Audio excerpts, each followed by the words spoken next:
They called her barren. They stripped her seal. They handed her husband to a prettier blade and watched her disappear into the frost like smoke off a dead fire. 7 years of loyalty, gone in one night, because the court decided her womb was the problem. But here's what kingdoms never learn until it's too late. The woman they bury in silence is the one who survives to burn everything down. Stay until the end. You will not see this coming. Drop your city in the comments. I want to know where my people are watching from. The night they took her seal, Celine did not weep. She had learned long before that night, in the cold schoolrooms of her father's war keep, in the sharp-tongued courts of the Varelian nobility, in 7 years of sleeping beside a man whose eyes had slowly stopped seeing her, that weeping was something you did alone or not at all. You did not give them the satisfaction of watching your face come apart. You did not hand them that currency. So when Valor's chancellor placed the ivory document on the council table and slid it toward her with 2 fingers, the way a man might move something unclean out of his path, Celine pressed her hands flat against the carved wood and kept her spine straight and read every word. Royal decree, dissolution of queenly authority, effective at dawn. You'll have time to gather your personal effects, the chancellor said. His name was Drevis, and he had a habit of tugging at his left cuff when he was nervous. He was tugging now. His Majesty has arranged for an escort to the southern estate. Celine looked up from the parchment. Which southern estate? A pause. The kind that told her everything before the words arrived. The Ashenfield property, Your Grace, near the border. Near the border. Ashenfield was a crumbling manor 3 days' ride from anyone who mattered, close enough to the grey-vast territories that even bandits avoided the road leading to it. It was not a residence. It was a disappearance with furniture. Where is he? She asked. Drevis tugged the cuff again. His Majesty is indisposed this evening. Indisposed. Yes, Your Grace. She let the silence sit between them long enough to make him sweat. Then she pushed the decree back toward him, stood, and walked out of the council chamber without another word. Her footsteps echoed off the stone corridor, steady and measured, and she did not look back. The night was bitter cold and sharp with pine smoke. The palace torches threw orange shadows across the courtyard stones, and somewhere beyond the iron gates, the capital city of Kerith hummed with its ordinary night sounds. Tavern noise, horses, the distant bark of a watch patrol. The Empire was asleep. The Empire did not know. Celine stood in the outer corridor where the wind came through the gaps in the wall, and she pressed her back against the stone, and she put her hand flat against her stomach. She had known for 3 weeks. She had not told him. She had told no one. Because even in those first days, when the nausea rolled through her at dawn, and she lay very still in her bed counting her breaths, she understood something that her heart did not want to accept, but her mind had already confirmed. The court did not want an heir from her. They wanted a reason to remove her. And an heir was not a shield. An heir was a target they would find 100 ways to eliminate before it drew its first breath. 3 weeks, and now this. She pressed her hand harder against her stomach. Then she went to pack. She took almost nothing. A traveling cloak. Her mother's ring, the plain iron one that looked like it belonged to a tradesman's wife. A knife with a handle worn smooth from years of her mother's grip, passed down with the simple instruction, "Don't hesitate." 2 dresses. Plain ones, dark fabric, nothing that announced rank. A small wooden box she kept locked, containing the only letters she had kept from 7 years of correspondence with a woman named Liza, who lived with her small family in the fortress territories beyond the Frostfang Mountains, who owed Celine a debt she had never collected. She would collect it now. She left the palace before the escort came for her. The guard at the eastern postern was a young man named Brace, who had been posted there 3 months ago, and who Celine had spoken to exactly twice, once to ask after his mother's illness, and once to bring him a hot meal during a night when the temperature had dropped so sharply that the iron torch brackets had cracked. He was 19 years old, and deeply uncertain about everything. When she appeared out of the dark corridor with her traveling sack, and held his gaze in the quiet, he did not call for anyone. He looked at the stones beneath his feet. "I didn't see anything," he said. "No," she agreed. "You didn't." She walked out into the black pre-dawn and did not look back at the palace. Later, she would understand that she had been afraid that if she looked, she would not have kept walking. The road north out of Kerith was empty at that hour, and Celine moved fast using the service lanes that merchants use to avoid the toll bridges. She had silver enough for a horse from a livery 3 streets off the main road, a gray animal with a hard mouth and no patience, which suited her perfectly. She rode until the capital's glow dropped behind the hills, and then she rode harder. By the time the sun came up cold and white over the eastern ridge, she was past the border of the Kerith territory entirely. She stopped at a roadside well to water the horse, and let the reality settle into her bones the way cold always did. Gradually, without mercy, working inward until you felt it in your chest. She was exiled. She was alone. She was carrying the heir to the Iron Throne inside her body, and no one in the Empire knew it existed. She leaned over the well and let herself think clearly, which was the only thing she had ever been genuinely good at. Not sentiment, not politics, not the careful social performance that court required, but the cold machinery of thinking when everything was on fire. What she knew. The child existed and was healthy, at least as far as she could determine. She was 3 weeks along, and her body had not been gentle about announcing it. What she knew, Maevra Voss was already installed in the court's favor, and Maevra came from a war clan with long arms and a habit of solving problems permanently. If word reached anyone in that palace that Celine was with child, the problem would be solved before the pregnancy showed. What she knew. Lysa's fortress beyond the Frostfangs was remote enough to be forgotten, positioned in a territory the Empire administered but never closely watched. Too cold, too far, too little worth taxing. What she needed, time, distance, and someone who understood the cost of silence. She straightened up, remounted the gray horse, and turned north. The Frostfang Mountains took 11 days to reach at the pace she could manage. She stopped in small settlements, paid for rooms in her iron ring and a false name, and moved before dawn each time.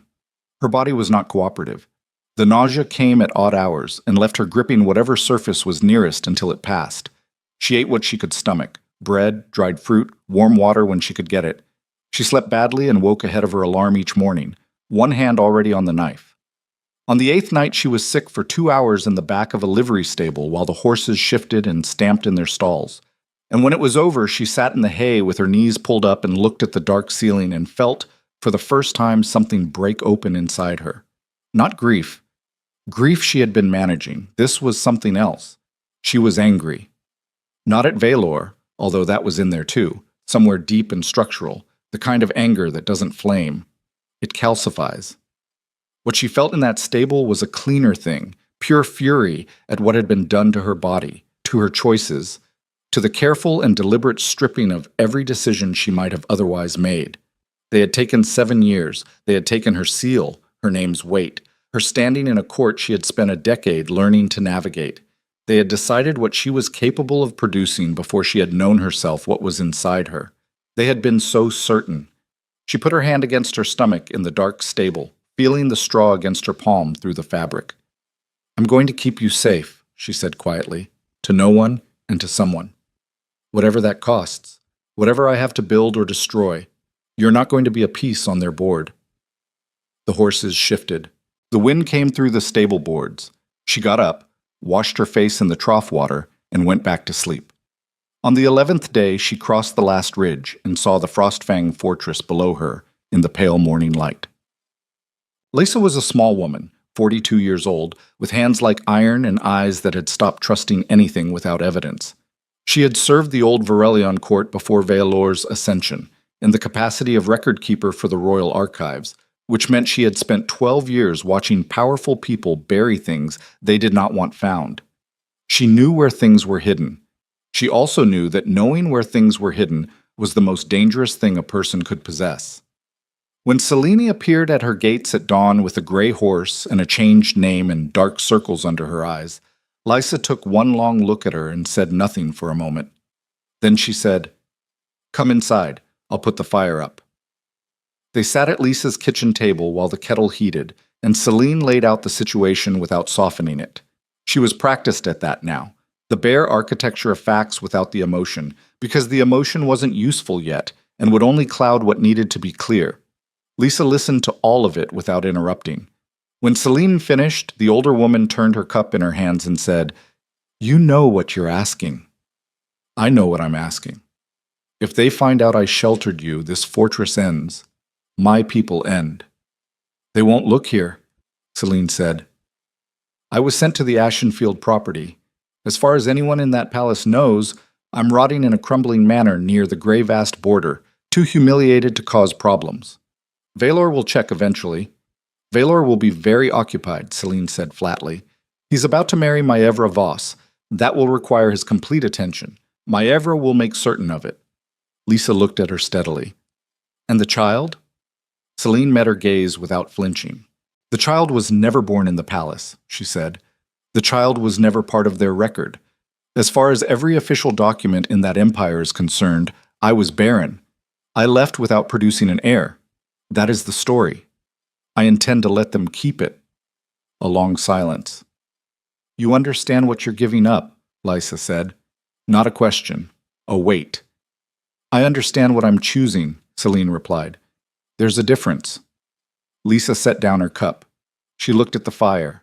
Then she looked back. You'll need the east wing, she said. It's defensible and far enough from the training yard that the noise won't carry.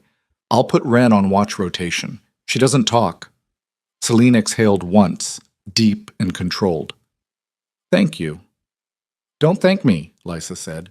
Just make sure whatever you're growing in there is worth the trouble. Chet. Kaelin was born in early winter, 6 months after Celine arrived at the fortress, in the cold stone room of the East Wing, with only Lysa and a midwife named Dort in attendance.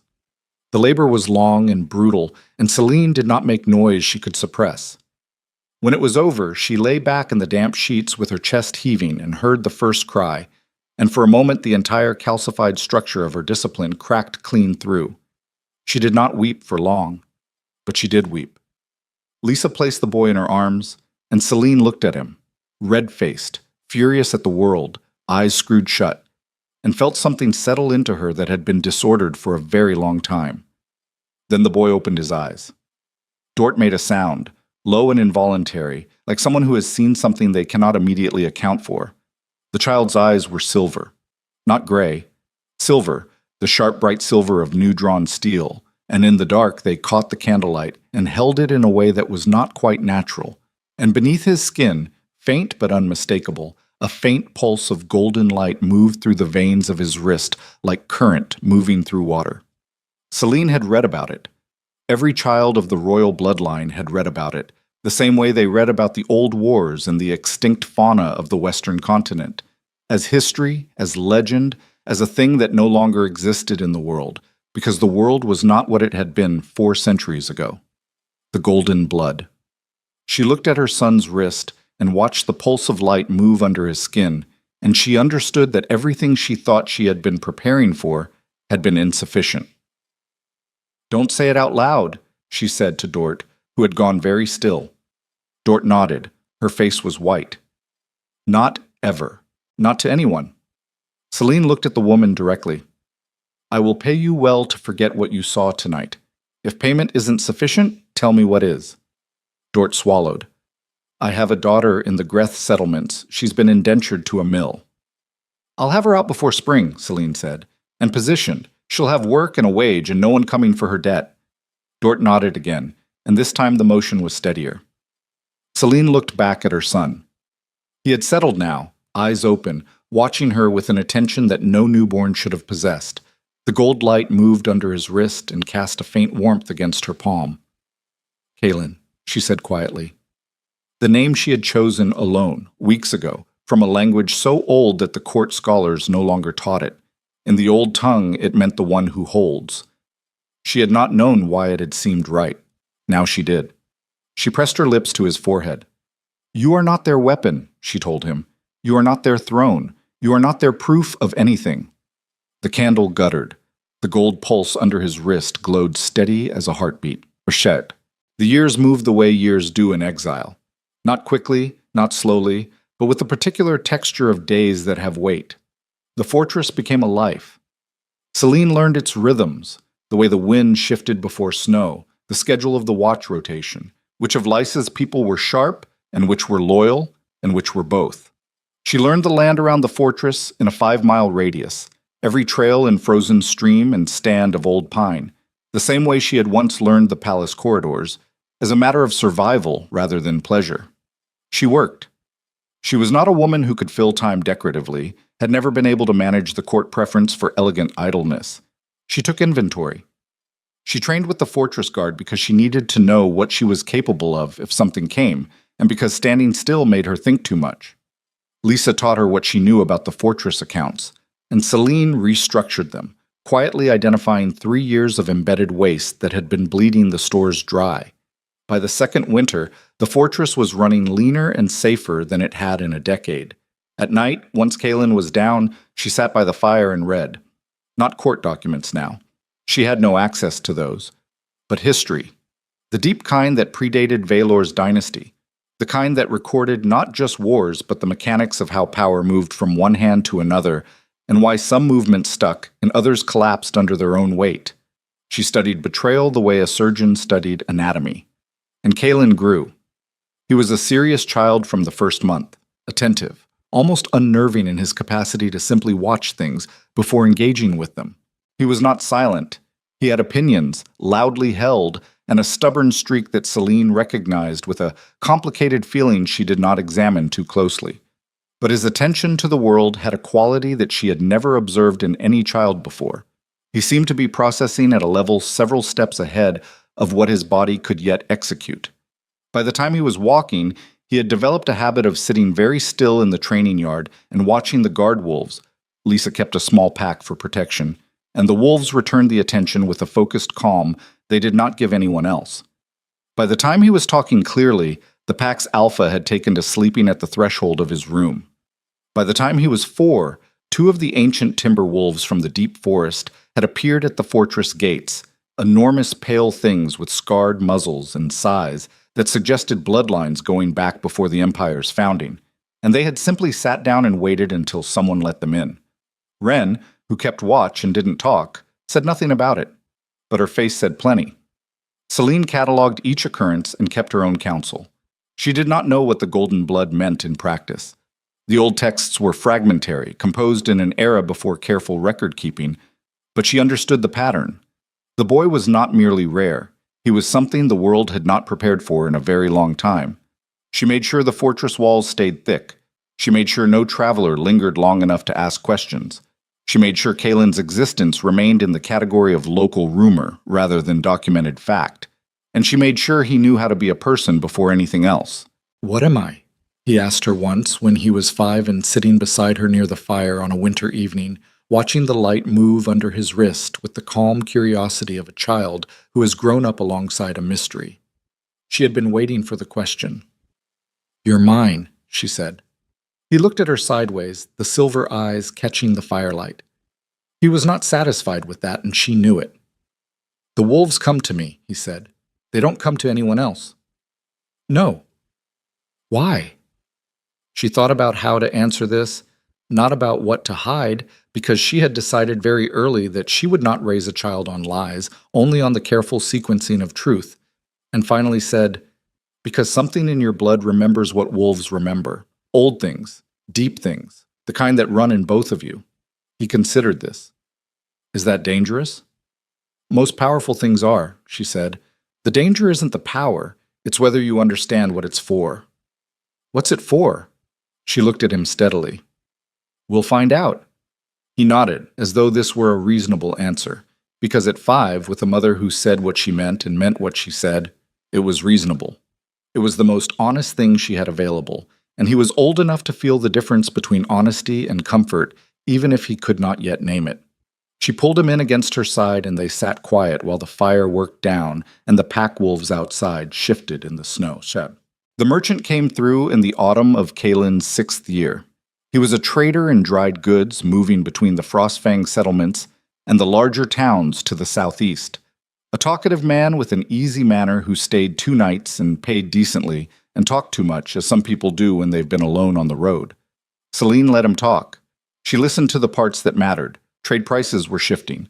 Northern routes were becoming difficult since the new tariff negotiations. Lord Castle's territory was restless, some kind of internal dispute about succession terms. The capital was celebrating the upcoming royal wedding. Lady Maevra Voss, yes, magnificent woman, so they said, though the merchant himself had only seen her procession from a distance. Beautiful and cold, he said, the way expensive things were cold. Celine kept her face pleasant and non-committal and noted each piece of information. Then the merchant said, almost as an afterthought, the way people said things they'd heard so many times they'd stopped registering whether they were interesting. Funny thing about the old queen, isn't it? Word is Valor's physician turned up some kind of poisoning, old poisoning, years old. Celine set down her cup very carefully. What kind of poisoning? She asked, in a tone she had spent years refining.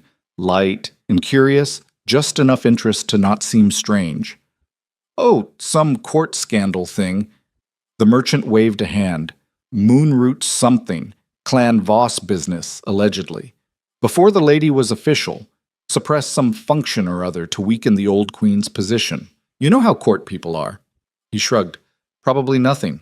Kings don't like admitting they were played for fools in their own house, so they'll bury it. He took a long drink of his ale and moved on to complaining about road conditions. Celine looked at the fire across the room. She sat with what she had just heard and did not speak for a long time, which the merchant did not notice because he was still talking. Moonroot ash. Suppressed fertility. Years of it. Years of whispers about her barren womb in a court full of people who had studied her blood and pronounced her lacking, and all of it. Every council meeting, every priest's murmur, every noblewoman's fan hiding her contempt, had been constructed on a foundation that someone had built deliberately. She had been poisoned. She had been poisoned so that the verdict of her body could be used against her, so that the court's patience with her could be engineered into intolerance, so that when the moment came and the decree was placed on the table, the ground had already been prepared for the conclusion. Maevra Voss had been operating years in advance. That was real fear, Celine thought, watching the fire. Not the reactive kind, not the flinching kind, the architectural kind, the fear that calculates years out and builds scaffolding for outcomes. That kind of fear was what Valor should have been afraid of in his own house, and he had not seen it because he had been looking at the wrong woman. So had she, in a way. She went to bed that night and lay very still in the dark, and she thought about what the merchant had not said, that Valor knew. That the physician's discovery had reached the king's ears, that the king had done the accounting. If he was doing the accounting, he would eventually reach the item in the ledger that included Celine's disappearance from the Ashenfield property. He would reach the blank line where she had been and the road north that led nowhere official. It was time to think harder about what came next. Tut. 3 weeks later, in the cold gray morning just after the first snow, Kaelin was in the training yard with the pack wolves when the boy stopped mid-movement. He had been chasing one of the younger wolves through the yard in the way children did, more noise than strategy. And then he simply stopped, stood very still in the snow with his arms at his sides, and turned slowly toward the south.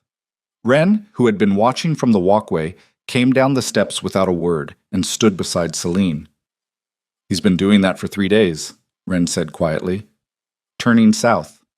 Celine watched her son stand in the snow, utterly still, silver eyes fixed on something none of them could see. Does he say why? Said there's something moving, Ren said. Something that smells like iron and old blood. The golden pulse under Kaelin's wrist was visible even from where they stood. That evening, after the boy was fed and asleep with the old timber wolves settled outside his door, Celine stood at the fortress's highest window and looked south at the dark line of the Frostfang ridges. It was Lysa who came up beside her, who had a habit of appearing when things needed to be said, and no one was quite saying them yet. I've had word from my contact at Threnvast, Lisa said. Her voice was flat, the voice she used when the information was not good.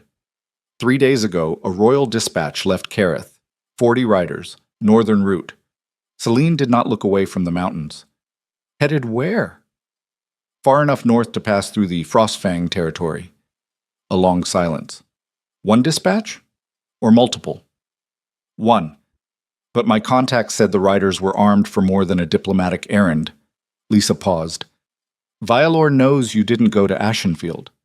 He knows I went north. He knows more than that, Lisa said carefully. There have been stories circulating the trade routes. A silver-eyed child, wolves bowing in the snow. You know how stories carry. Celine turned from the window. Her face was calm. It was the particular calm that came from the understanding that preparation had been sufficient, that she had thought this through, that she had built what she could build, and now the moment had arrived for which all of it had been practice. She was not ready in the way that meant comfortable. She was ready in the way that meant she had run out of time and had used it correctly. "Wake Wren," she said, and get me the fortress maps." Lisa moved toward the door. "Celine," she said, pausing. "Yes. If Valor arrives here before Maevra's people, he won't arrive as a rescue," Celine said. "Don't mistake reclamation for care. He's coming because he believes something belongs to him." "And if he decides the child belongs to him?" Celine looked at the older woman steadily. "Let him try," she said. She turned back to the window. Below in the yard, the timber wolves had moved to the south-facing wall and were standing in a row in the dark, still and immense as carved stone, their heads pointing south toward the ridgeline. In the east wing room, through the stone walls and the cold air, a faint golden light pulsed against the dark. She had 61 people in this fortress. She had walls that were thick and defensible. She had a child who bent the old world around himself without knowing he was doing it. She had 7 years of survival behind her and a mind that had stopped flinching at hard calculation. She had one night, maybe two, before whatever was coming reached the Frostfang passes. And in the morning, the wolves began to howl before the sun came up. Long, low, carrying sounds that traveled the mountain air without echo, that reached the sleeping fortress and pulled everyone out of their beds before the watch bell rang. That was when the smoke appeared on the southern ridge. Not one fire, 6. The smoke on the southern ridge was not a signal fire. Celine knew the difference. Signal fires burned vertical. Controlled columns meant to be read from distance. These 6 fires burned wide and low, the kind of spread that came from something structural consuming itself. Whatever was on that ridge had not been set deliberately. It had been destroyed. She stood at the fortress gates with the cold morning air cutting through her cloak and ran the calculation fast and without sentiment. 6 points of fire across a 10-mile span. That was not Valor's style. He moved with precision, not spectacle. 40 riders following a royal dispatch did not torch villages on their route north. Valor understood that burning the road behind you was something you did when you intended to come through only once, which meant someone else had passed through first. "Wren." She did not raise her voice. Wren was already at her shoulder. "I see it. How many riders came through Threnvast on the eastern route in the last week?" "My contact only tracked the royal dispatch." Wren's jaw was tight. There could have been others moving through the mountain passes without hitting the settlement. Someone burned those points before dawn. Celine turned from the ridge and moved back through the gates. They weren't burning them to announce themselves. They were burning them to remove anyone who might have reported their passage. Lisa was waiting at the inner courtyard, the fortress maps already spread across the stone table under the overhang. "East and west passes both accessible?" Celine asked. "East is narrow, but passable, until the hard freeze." Lisa pressed a finger to the parchment. "West opens wider here, but adds 2 days of travel time. No one moving in force would take the west unless they didn't want to be tracked." Celine looked at the map. Valor would take the east, 40 riders, royal formation. They'd use the direct route because Valor doesn't hide. "Maevra would take the west," Lisa said. Flat, clear. The two women looked at each other. "Wake the full watch rotation," Celine said. "I want eyes on both passes by the time that sun clears the ridge. And get Kaelin inside the east wing, now." Kaelin did not go easily.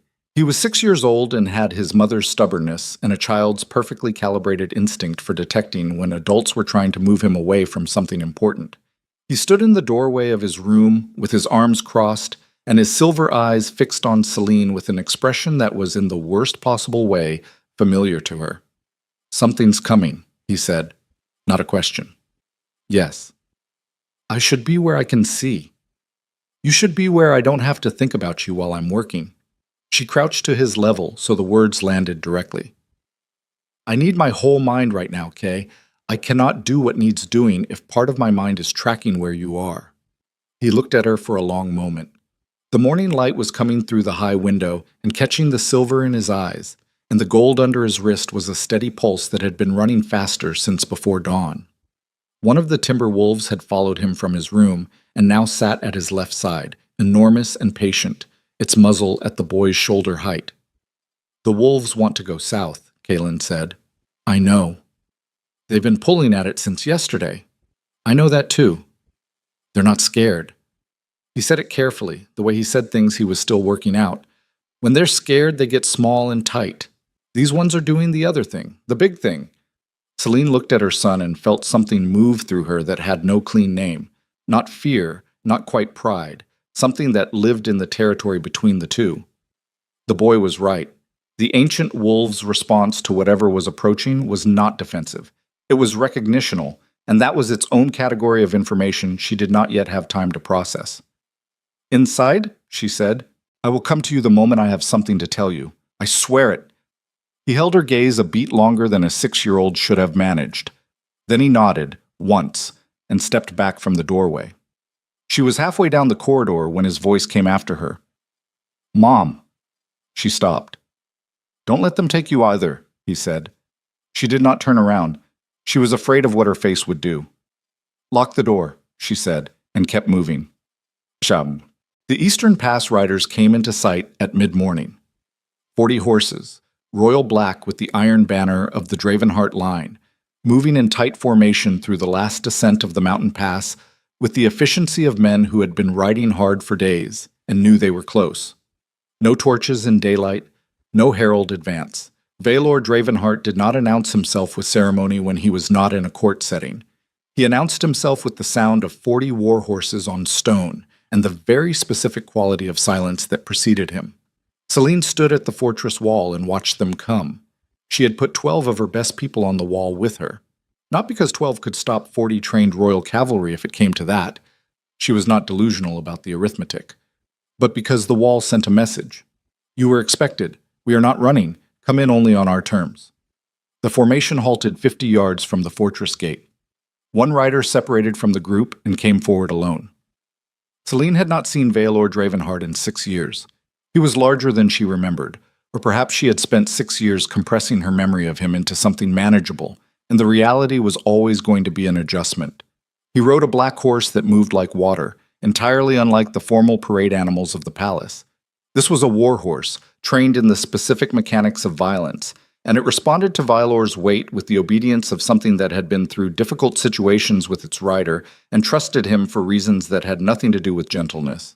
He pulled up 10 yards from the gate and looked up at her on the wall. 6 years. He looked harder than she remembered, the jaw heavier.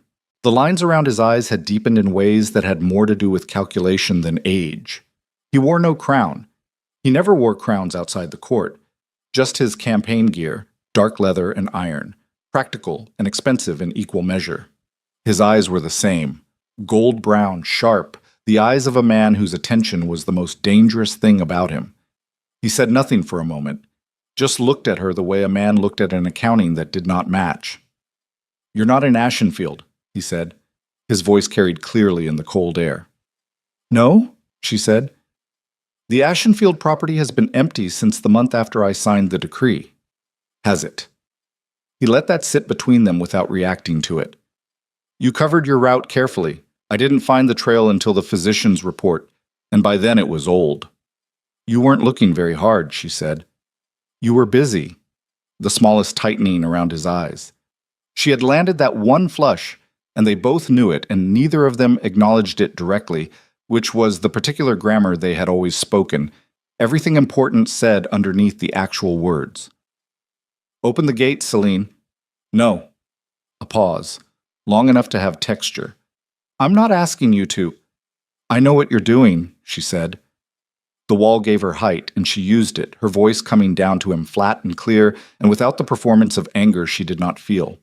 What she felt was colder than anger and more precise. "You're reclaiming. I understand how that works. You believe you've been deceived and something was taken from you, and you've come north to restore the correct order of things. I understand that completely." "Then open. What you don't understand," she said, "is that there is no order here that belongs to you. You built no part of what is inside these walls. You funded nothing. You protected nothing. You have no ledger claim on anything beyond that gate." Vaelor's horse shifted and he settled it without looking down. His eyes stayed on her. "The child," he said. She held his gaze from the wall and did not blink. "My child," she said. Precisely. "Mine." "Celine," his voice had dropped. Not softer, lower, the register that meant the public performance was over and the actual conversation was beginning. The physician's findings were confirmed by 3 independent sources.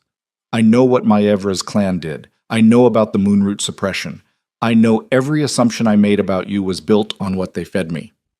"Good," she said. He waited. "That does not open the gate," she said. He looked at her for a long moment. Something moved across his face that she had not seen on it before, and she was honest enough with herself to acknowledge that she did not entirely have a name for it. It was not rage. Valor's rage she knew thoroughly. It ran hot and fast and spent itself quickly. This was different. This was the look of a man who had arrived somewhere expecting a familiar terrain and found instead that the map he'd been using was wrong in ways he was still calculating. "I need to see him," Valor said. "What you need," Celine replied, "is not my primary concern." "Celine, you have riders on your east flank," she said. "I have eyes on the western pass." She watched his face for the reaction and caught it, a fractional tightening, barely there, enough to confirm what she suspected. "Whatever Maevra sent through the mountain passes before your dispatch left Kareth has already burned 6 points on the southern ridge. So you can argue property rights with me on this wall, or you can tell me what you know about her timeline, because right now that is the more pressing problem for both of us." Valor's jaw set. "How do you know about the western approach?" he asked. "Because I've been living in the shadow of these mountains for 6 years, and I know every road that touches them," she said. "How many did she send?" Another pause. This one shorter, the kind that meant he was revising his strategy in real time. "We don't know," he said. "We intercepted a courier 3 days out from Kareth. The message was already encoded. My cipher team is still working it." "How much of a lead did she have?" 4 days minimum, possibly 5. Celine looked south at the smoke still rising off the distant ridge. 4 days. Maevra's people had come through the western pass 4 days ago, and they had burned their trail behind them, and they were somewhere between the mountains and this wall right now, and the distance was not what it used to be. "Open the gate," Valor said again, and then after a beat that cost him something she could see even from the wall, "Please." She had not heard that word from him in 7 years. It had not been in his vocabulary where she was concerned. Everything between them had operated on assumption and authority and the implicit understanding that his preferences were the shape of the world, and she was expected to fill that shape gracefully. She looked at him for a long moment. Then she looked at Ren. "Open it," she said. "Just him. The riders stay outside the wall." He came into the fortress courtyard alone, which took something from him that she could see him not wanting to show. Valor operated in the grammar of force, he always had, and walking through a gate on someone else's terms with his cavalry standing outside in the cold was a fluency he did not have and had to fake. He dismounted. She came down from the wall. They stood in the courtyard in the gray winter light with 10 feet between them, and she looked at him steadily and waited because she had learned a long time ago that the first person to fill silence was the one who needed something. He looked around the courtyard, the fortress, the walls with her people on them, the layout of the inner yard, the training marks worn into the stone from years of regular use. "You've been running this place," he said. "Yes." "How many people?" "Enough." His eyes came back to her. "You built a defensible position." "I built a life," she said. Defensibility was a requirement, not a goal. He absorbed this. "The child is here." "Yes." You need to answer something for me first," she said, "before you go anywhere near him, before I let you within 50 feet of him." His jaw was working. He was a man who answered questions at his own discretion, and the reversal of that was visibly uncomfortable. But he was also a man who had ridden for days through mountain cold, and had arrived at a reality substantially different from what he'd expected, and she could see him making the calculation, what he was willing to accept in order to get what he'd come for. "Ask," he said. "When you signed the decree," she said, Did you believe it? He looked at her directly. Yes. You believed I was barren. I believed what the physicians said, what the council said. What years of, I'm not asking what you believe the evidence showed, she said. I'm asking if you believed it, about me, that I was simply not enough, not capable, a failed investment. The courtyard was very quiet. Yes, he said finally.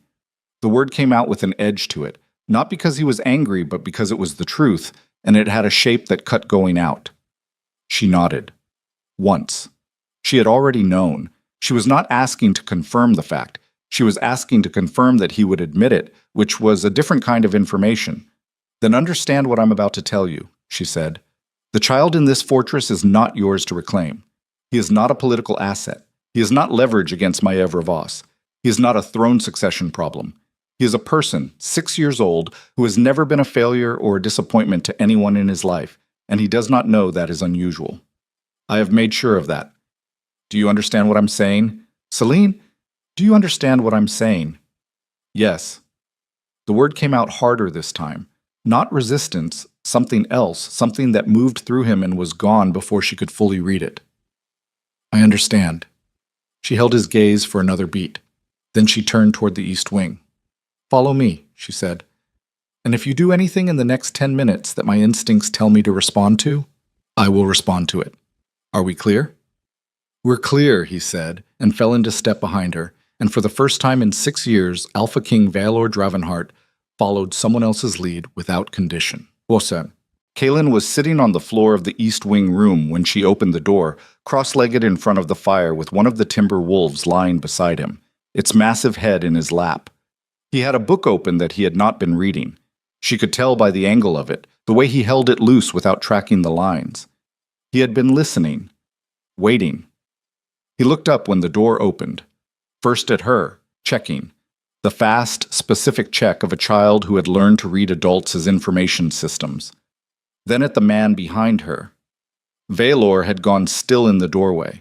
Celine watched him see his son for the first time. She had prepared herself for various versions of this moment over the years, in the way she prepared for most things, by thinking through the possible outcomes with enough regularity that none of them would blindside her. She had imagined denial, calculation, political response. She had imagined him looking at Kaelin and seeing an asset. She had imagined him looking and seeing an inconvenience. She had not quite imagined this. Valor's face did something that she had never seen it do in 7 years of marriage. It went still and soft and young, in a way that lasted only 2 or 3 seconds before his control reasserted itself. But those 2 seconds were the most honest thing she had ever seen from him. The gold-brown eyes went wide, and his breath changed, and the fundamental structure of his expression broke clean open and then closed again like a door catching in a draft. Kaelin looked at him. The timber wolf lifted its head from the boy's lap and regarded Valor with the calm, direct attention it gave to things it was measuring. You're him, Kaelin said. Valor's voice, when he found it, was not what Celine expected. It was careful. Who did you think I was? The king, Kaelin said. Simply, as though this were an ordinary identification of a thing in the room. Mom doesn't talk about you much, but Lysa does sometimes when she thinks I'm not listening. Lisa says you have eyes that don't miss things. A beat. She's right, Valor said. Kaelin studied him with those silver eyes, steady, without the performed wariness of a child who has been coached to be afraid. Celine had not coached him to be afraid. She had given him information about the world as he could handle it and trusted his own instincts to do the sorting. Why are you here? Kaelin asked. Valor glanced at Celine and she gave him nothing. This was his conversation to navigate. She had done her part. I found out something was kept from me, Valor said. Something important. Me, Kaelin said. Yes. Were you looking? The question landed in the room and sat there in the quiet, and Valor's jaw worked once, the same small tell she had seen in the courtyard. The timber wolf watched him without moving. No, Valor said. I wasn't looking. Kaelin considered this with his child's gravity. Because you thought I didn't exist. Because I thought, He stopped, started again. Because I was told a story that wasn't true, and I believed it without... I should have looked harder. Why didn't you? Valor was quiet for a long moment. Because it was convenient to believe, he said finally, and Celine heard the specific cost of that sentence in the way the words came out. Not confessional, not performed, but flat and direct and true. Kaelin nodded slowly, as though this answered something he had been working on. Lisa says convenient is what ruins kings, he said. Valor's breath came out once, short and involuntary. Lysa, he said, with a note in his voice that in another man might have been mistaken for amusement, is correct. The timber wolf settled its head back in the boy's lap. Kaelin looked at Valor, and there was something in the silver eyes that was doing what Celine recognized as the deep processing thing, the thing he did before he made a decision he intended to live with. Are you going to take me away? He asked. Kaelin? Celine began. He should answer, Kaelin said, not looking at her, keeping his eyes on Valor. He knows. Valor looked at his son, then he looked at Celine, then he looked back at the boy on the floor with the wolf and the unread book. And whatever he saw in Kaelin's face, whatever the boy's gaze did to him in that moment, it reconfigured something in the set of his shoulders. No, Valor said. Not without your mother. It was not the answer Celine had anticipated. She did not let it show. Kaelin looked at him for another beat, making sure. Okay, he said, and picked up his book. They were back in the courtyard when the watch horn sounded from the western wall. Single long blast. Contact on the western approach. Celine was moving before the echo died. Valor was a step behind her without being told, which told her something about how quickly he had recalibrated, because Valor Drevenhart did not fall into step behind people unless he had made a specific decision to trust the direction. She went up the western wall stairs and looked out at the tree line. Riders in the forest shadow. She couldn't count them yet. They were staying in cover deliberately, which was worse than an open approach because it meant they were positioning rather than advancing. Positioning meant they were waiting for something, for a signal, for a count, for a moment. How many? Valor said, coming up beside her. Can't see yet. They're in the pines. Maevra's people would have a siege plan. She doesn't improvise. She'd have had 4 days to study the approach. Celine scanned the tree line, counting the shadows that moved wrong. She won't hit the walls directly, too costly. She'll try to cut the water supply first, then the eastern road to prevent your riders from flanking. Valor was doing his own counting. She could feel the shift in him, the way his body had changed register entirely, from whatever he had been managing in the East Wing room to this, the cold tactical machinery of a man who had spent 15 years in active military command. You know siege methodology, he said. It was not a compliment exactly. It was more like an acknowledgement. I had 6 years in a good library, she said. What's your water source? Cistern in the northeast tower, covered and accessible only from inside the wall. They'll know that, he said. Maevra uses insiders. She went cold. Not with surprise, with the specific cold of a calculation confirming itself. Who on your dispatch? No one on my dispatch, he said, with the absolute certainty of a man who had personally vetted the people he brought into dangerous terrain. But in Kareth, in the weeks before we left, someone in the palace knew where you were before I did. How long has Maevra known about Kylan? Long enough to plan this. He looked out at the tree line. Long enough to move first. Ren appeared at Celine's left shoulder. 30 riders in the tree line, maybe more behind them. They've got a siege ladder set up. I can see the profile of it against the pines. 30 to 40 outside. 40 of Valor's cavalry outside the eastern gate. Your riders, Celine said. Can they flank around the north wall in time? Valor's eyes were already tracking the approach geometry. If they move now, and fast. But that leaves your eastern gate undefended for 12 minutes. 12 minutes is a long time. Yes, he said. It is. She looked at him. He looked at her. There was no time for the full weight of what this moment required. No time for the accounting of 6 years, for the conversation that neither of them had finished in the courtyard, for the question of what came after this or whether there was an after this. There was only the 30 riders in the tree line and the 12 minutes and the boy in the east wing with the gold light moving under his wrist. "Send your riders north," she said. "I'll hold the eastern gate." "Celine, I know these walls and you don't," she said. "That's not sentiment, that's math. Send your riders." He looked at her for 2 full seconds. His jaw was tight. His eyes were doing the rapid internal calculation she recognized from the years she had spent watching him manage impossible choices. The flash of something that in another man would be argument or override, and the particular moment when Valor Dravenheart decided not to be that man. "I'll go with the cavalry," he said. "I need to be at the north flank when contact is made." "Go." He moved toward the stairs. Stopped.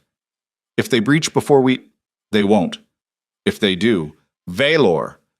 She said his name for the first time since he'd arrived, and the shape of it stopped him where the warnings hadn't. "Get your riders moving." He was gone down the stairs and through the courtyard in seconds, and she heard the eastern gate open and the thunder of 40 cavalry horses moving fast around the wall's northern edge. 12 minutes. She turned to Wren. "Get everyone on the eastern wall. I want archers on the gate tower and the 2 flanking positions. Anything that moves toward that gate in the next quarter hour?" The tree line erupted. Not 30 riders, more than 70. They came out of the pines fast and low and without the siege ladder, which meant the siege ladder had been a decoy, something positioned to be visible, to be counted, to be reported and factored into a defense plan that Maevra had already predicted they would build. The real force had been in the deeper forest, hidden, waiting for exactly this moment, the moment when Valor's cavalry moved around the north wall and the eastern gate was held by fortress defenders alone. Celine looked at the wave of riders coming across the open ground toward the gate she had 12 minutes to hold, and she felt her mind go clean and cold and completely clear, the way it went when every option simplified itself into one. She put her hand on the wall and leaned out and shouted down to the yard, "Get Kalen to the cistern passage. Now. Move him now." And then she picked up the bow from the wall rack beside her and drew, and the first arrow was already in the air before the lead rider had covered half the distance to the gate. The eastern gate held for 9 minutes. On the 10th minute, something happened that Celine had not planned for and could not have. From inside the fortress, from the direction of the northeast tower where Lysa had taken Kalen when the alarm sounded, a sound rose that Celine had no frame for. Not a horn, not a voice, not anything she had ever heard come from a human throat or a wolf's mouth. It was all of those things at once, and underneath it ran a frequency that she felt in her teeth and her sternum and the marrow of her legs. The attacking riders' horses stopped. Not slowed. Stopped. Every animal in the assault line locked its legs and refused to move, throwing riders forward and sideways, the front line collapsing into a chaos of screaming horses and dismounted fighters struggling to find their feet in the frozen ground. And over the wall and across the frozen field, Celine heard the ancient wolves begin to howl in unison. Not the warning sound, not the territorial sound, but the other sound Wren had described, the big one. The sound that had no name because the people who remembered what it meant were 4 centuries dead. She turned from the gate. Below in the courtyard, lit by the pale winter sun, a small figure stood at the base of the northeast tower stairs. Kalen.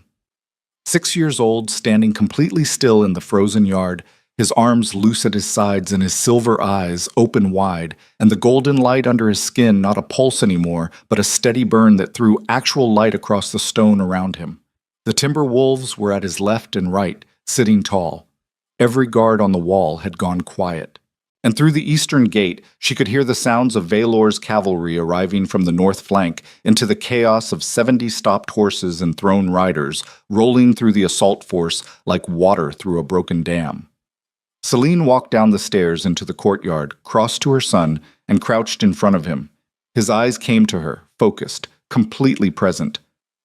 "I told them to stop," he said. His voice was perfectly ordinary.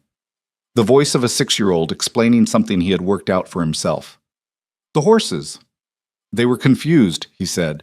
"They didn't want to be doing what they were being made to do, so I told them they could stop." She looked at him for a long moment. The gold light under his wrist was warm against her hand where she touched it. "Are you all right?" she asked. "I'm tired," he said. "Okay." She pulled him in against her, feeling the warmth of the light even through the fabric of his clothes, and she held him there in the courtyard, with the sound of Valor's cavalry working through the assault force beyond the walls. "Okay, that's done now. You're done." He put his head against her shoulder. "He's not bad," Kaelin said quietly. She knew who he meant. "No," she said carefully. "He's complicated." "I know the difference between bad and complicated," her son said. "You taught me." She pressed her lips to the top of his head and did not answer that, because he was right, and the weight of that, the weight of what this morning had remade and what it could not unmake, and what the man beyond the walls was going to have to become before she could trust the shape of it, settled into her chest like the beginning of something very long that neither of them were prepared for. The eastern gate opened. Violor Dravenheart walked through it on foot, his horse left behind, his campaign gear marked with the morning's fighting. He walked into the courtyard and stopped at the sight of his son standing in the circle of golden light with Celine's arms around him. He looked at the boy. The boy looked up at him over Celine's shoulder. "You need to see something," Valor said. His voice was completely level. The level that meant something difficult was coming. "We took a prisoner in the assault line, one of Maevra's officers. He was carrying encoded documents." He paused. "My cipher team cracked the last section of the original courier message on the road north." Celine stood, her arms stayed at her sides. "What does it say?" Valor looked at her. "Maevra's been moving pieces for 3 years," he said. "This wasn't a response to what the physician found. She had this planned before I signed the decree. She already knew about the pregnancy, Celine. She has had people inside this fortress." The courtyard went very quiet. "Inside this fortress," Celine repeated, "at least one person, maybe more. The message references a source inside the Frostfang position as a point of confirmation that the asset was still viable." His eyes were on her face, hard and direct. "Someone inside these walls has been reporting to Maevra." Celine looked at the people on the walls, at the faces she had built 6 years of trust with, at the people who had kept her son alive and hidden and safe. Lysa, Ren, Dort, the watch rotations, the guards she had trained and fed and organized. Someone in that number, she felt it move through her, not panic, not grief, not even anger yet. Just the cold specific sensation of a foundation developing a fracture. The way stone felt before it gave. The deep resonant wrongness of a structure that had been reliable and was suddenly not. "Then she already knows everything she needs to know," Celine said. "Yes," Valor said, "which means what she sent today wasn't her main force." She looked at him. "It was a scouting action," he said. "She sent enough to test the defense, gather confirmation of the boy's existence and capabilities, and retreat enough survivors to report back." He met her eyes. "She'll come with everything next time, and she'll come prepared for what Kaelin can do."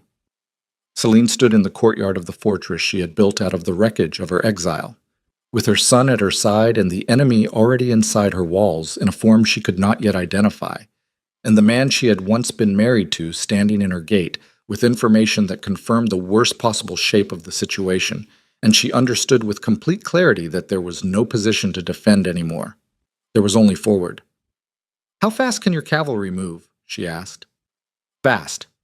We're not holding this fortress," she said. "We need to move toward the capital before Maevra can consolidate her position there.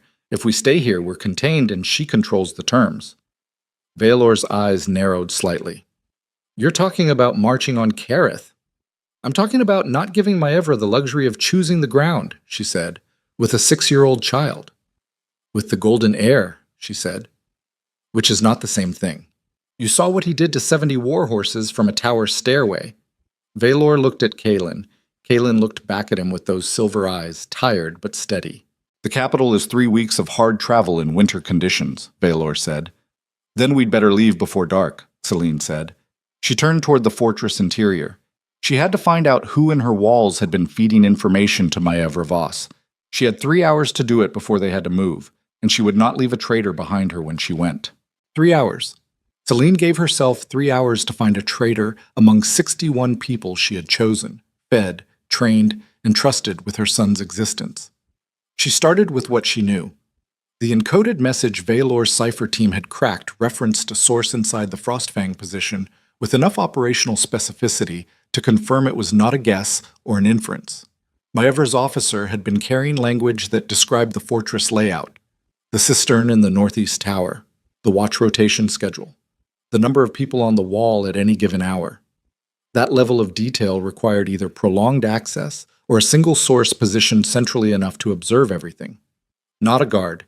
Guards saw walls and yards and the rotation they were assigned to. The person Maevra had inside the fortress saw the whole picture. Celine stood in Lysa's kitchen with the older woman across the table and laid this out without softening it, the way she laid out everything that required clear thinking. Lisa listened. Her face did not move much. It never did. "The rotation schedule," Lisa said when Celine finished. "Yes. I write the rotation schedule." "I know." A long silence. The fire in the kitchen grate popped once. "You're not accusing me," Lisa said. "No," Celine said. "I'm telling you what the evidence points to, so that the two of us can figure out who else had access to that document." Lysa's shoulders came down a fraction. The release of a person who had been bracing for something that did not land. Then her jaw set in the way it did when she was moving from emotion back into function, which was the thing Celine had always respected about her. "The rotation schedule is kept in the records room," Lisa said. "I write it, I post it, and it sits in the records book at the end of each week." "Who goes into the records room?" "Me. You. Ren for the watch confirmations." Lisa paused. "Dort." Celine was very still. "Dort comes in on the first day of each month for the supply accounts," Lysa said carefully. "She cross-references the watch rotations against the provision numbers so we don't overorder for off-duty personnel." Celine thought about Dort, about a woman who had been in the room the night Kaelin was born, who had seen the gold light under his wrist, who had a daughter in the Greyvass settlements, indentured to a mill. She thought about the terms of that arrangement, the promise she had made, the daughter she had freed. Then she thought about what Maevra Voss could offer that was more durable than a single debt repaid. What a woman with the ear of the war clans and access to empire-level resources could place in front of someone who had seen something extraordinary and understood its value and had no protection of their own. "Where is Dort right now?" she asked. Lisa was already moving. They found her in the south storage passage, which connected to the rear postern gate through a corridor that Celine had always considered a secondary vulnerability and had meant to address and had not gotten around to. Dort was moving fast through the corridor with a travel sack, and when the lamplight found her, she stopped and went very still in the way of a person who has been caught at something they knew they were risking. She was a compact woman, 50 years old, with a midwife's steady hands and a face that had spent a long time learning to be unreadable. She was reading readable now. The lamplight caught the sweat on her upper lip and the particular set of her eyes. Not guilt, exactly, or not only guilt. Something harder and more practical. A person who had made a calculation and was still standing behind it even now that it had been interrupted. "How long?" Celine asked. Dort looked at her. She did not try to talk her way out of it, which was either dignity or practicality, probably both. 4 years, she said. Celine felt the number hit her like cold water to the face. 4 years. Kaelin had been 2 years old. She had spent 4 years sleeping under a roof with a person feeding information to Maevra Voss. And she had not known, and the not knowing had a specific physical sensation. Not shame, but something adjacent to it. The sensation of a foundation that had held weight for years and been quietly hollowing out from below. "Your daughter," Celine said. "Her contract got extended," Dort said. 3 years in, they extended it. They said she'd violated a provision in the original indenture, and the debt doubled. Her voice was flat and factual. Maevra's people came to me. They said they could have her out in a month and set up somewhere Clan Voss couldn't touch her. All they wanted was information, nothing that would put the boy in immediate danger, they said. Just location confirmations, visitor counts, watch schedules. Just information, Celine said. I know how it sounds.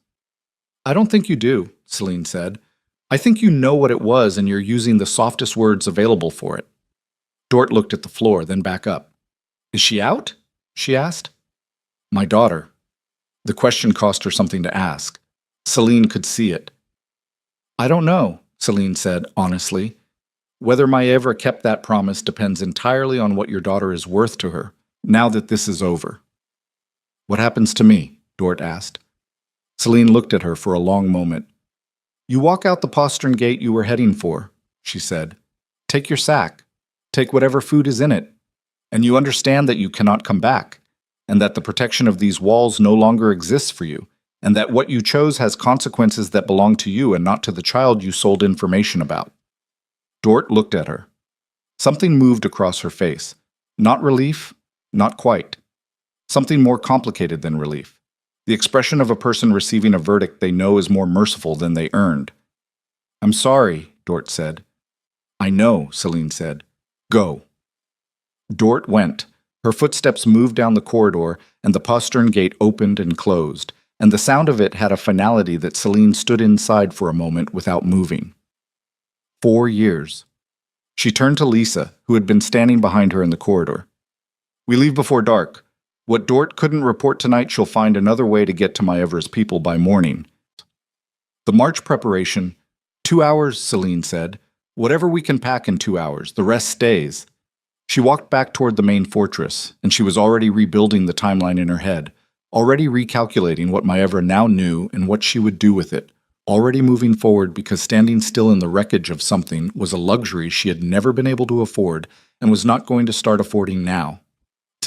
Violor found her in the East Wing collecting Kaelin's things. Not much, the same philosophy she had applied to her own departure from the palace 6 years ago. And for a moment, he stood in the doorway watching her pack with the wordless efficiency of a woman who had done this before. You found the source, he said. Dealt with. Who? Someone who had a reason and no better options and made a choice that I can understand and that cannot be excused. She folded a small blanket and set it in the pack. It doesn't matter who now. What matters is that Maevra has 4 years of detailed intelligence on this fortress, on Kaelin's development, on what he can do. Valor was quiet for a moment. She'll be prepared for him. She's been preparing for him since he was 2 years old.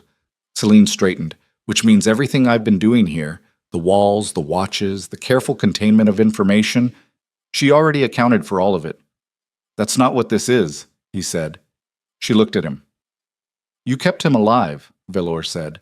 For 6 years, with one embedded source feeding against you, you kept him alive and undetected by every official channel. That isn't a failure of the containment. That's the containment working despite a hole in it. She looked at him for a long moment. You're trying to be useful, she said. Yes. Don't manage me, she said. Give me information or tactical support. Don't manage me. His jaw tightened once, then released. Understood. She picked up the pack. Is your cavalry ready? Ready and resupplied from your stores. Your quartermaster. Lysa. Lysa is impressive, he said, with the specific tone of a military man acknowledging a logistics capability that had surprised him. She had the resupply organized in 40 minutes. I know, Celine said. I trained her to. She moved past him out of the room and did not look back at it, because looking back at things was how you lost time you didn't have. They left the fortress in the last light of the afternoon, moving northeast toward the lower Frostfang passes that would bring them eventually to the road south toward Kareth. Vailor's 40 cavalry formed a perimeter around the group, 12 of Celine's fortress people who had chosen to come, Lysa and Ren among them, and Kaelin on a mountain pony that the boy rode with the self-possessed calm he brought to most things physical. The timber wolves followed at the edge of the tree line, visible in the spaces between the pines, moving parallel without closing the distance. They had not been asked. They simply came. The first day of travel was hard going. The mountain passes were cold and narrow, and the footing was uncertain in the early dark, and they moved by torchlight through terrain that required attention rather than speed. Celine rode near the middle of the column with Kaelin, where she could see both ends of the formation, and she watched the shadows between the trees and thought about the road ahead. 3 weeks to Kareth in winter, longer if conditions turned. Maevra would have had a courier on the way to the capital before the assault force had finished retreating. She was not a woman who waited for confirmation before executing the next stage of a plan. By the time Celine's group reached the lowland roads, Maevra would already be managing the palace response. You're calculating, Kaelin said from beside her. She glanced at him. He was watching the path ahead, easy in the saddle, the pony moving steadily beneath him. Yes, she said, you get a specific kind of quiet when you're doing it. He thought for a moment. Like the fire going low. Still there, but turned down. She looked at her son for a beat. When did you start noticing that? A long time ago, he said, in the manner of a child who considered 2 or 3 years a long time. Which it was, when you were 6. She turned back to the path. What I'm calculating is time, how much of it we have and what it buys us. Against Maevra. Yes. He was quiet for a stretch of trail. Is she smart? He asked. Very. Smarter than you? Celine considered this honestly. She's been playing a longer game than me for longer. She had resources I didn't. She had access to the palace and the clans and Valor's ear. She paused. But she's been playing one game. I've been surviving several simultaneously. Kaelin nodded as though this were a satisfying distinction. Ren says surviving harder makes you sharper, he said. Ren's right. Ren's right about most things, he agreed. From ahead in the column, she heard Valor's voice issuing a quiet instruction to one of his cavalry officers, and she noticed, without letting herself react to the noticing, that in the hours since they'd left the fortress, the man had not once contradicted her organizational decisions, had not once positioned himself as the operational authority over the group.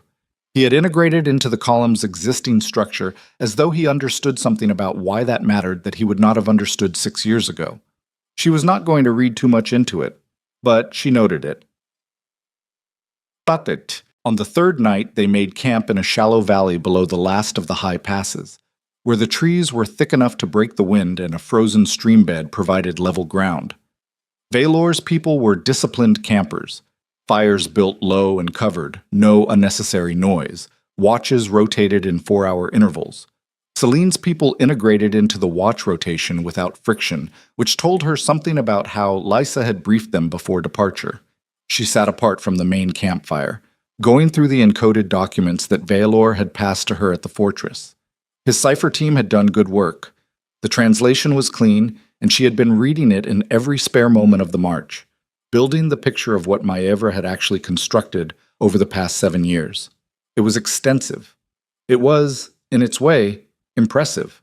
The same way a storm was impressive, powerful and without conscience, and enormously destructive and built entirely from elements that had been in motion long before anyone noticed the pattern.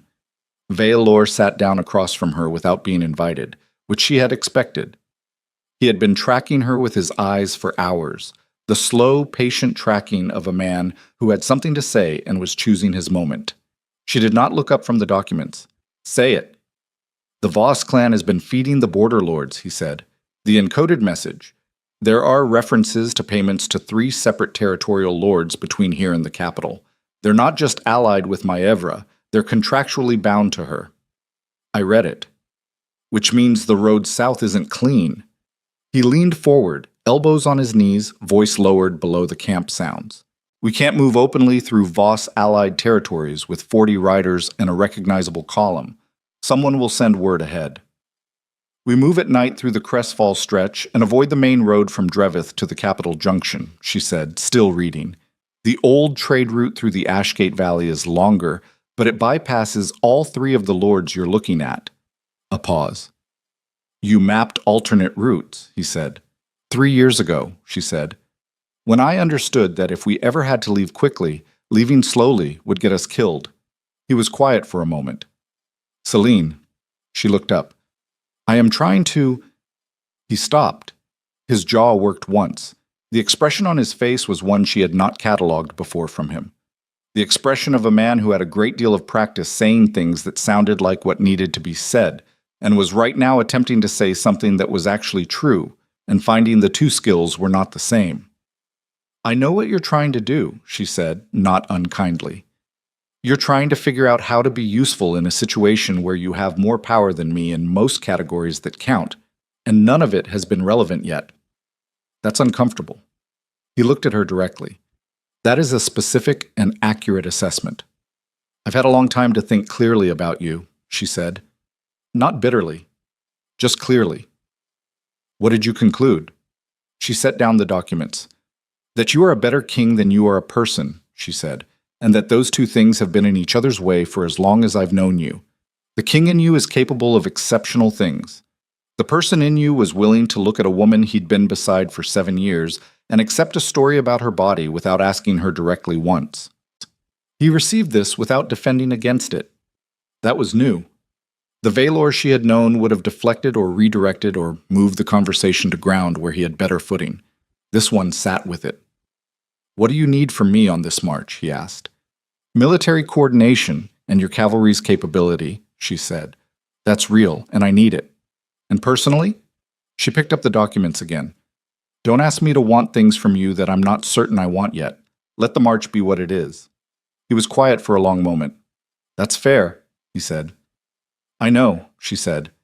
He rose, moved back toward the main campfire, and she watched him go in her peripheral vision and then looked back at the encoded documents and sat with the complicated truth that clarity about a person and certainty about what to do with them were not the same achievement, and that she had only ever managed to reach the first one. On the 6th day, they came down out of the mountains onto the lowland roads, and the world opened up from mountain cold and narrow passes into the gray winter flatlands of the Empire's northern territories, fields and frozen streams, and the distant smudge of settlements that had been paying taxes to the Iron Throne for 3 generations. And on the 6th night, the trap closed.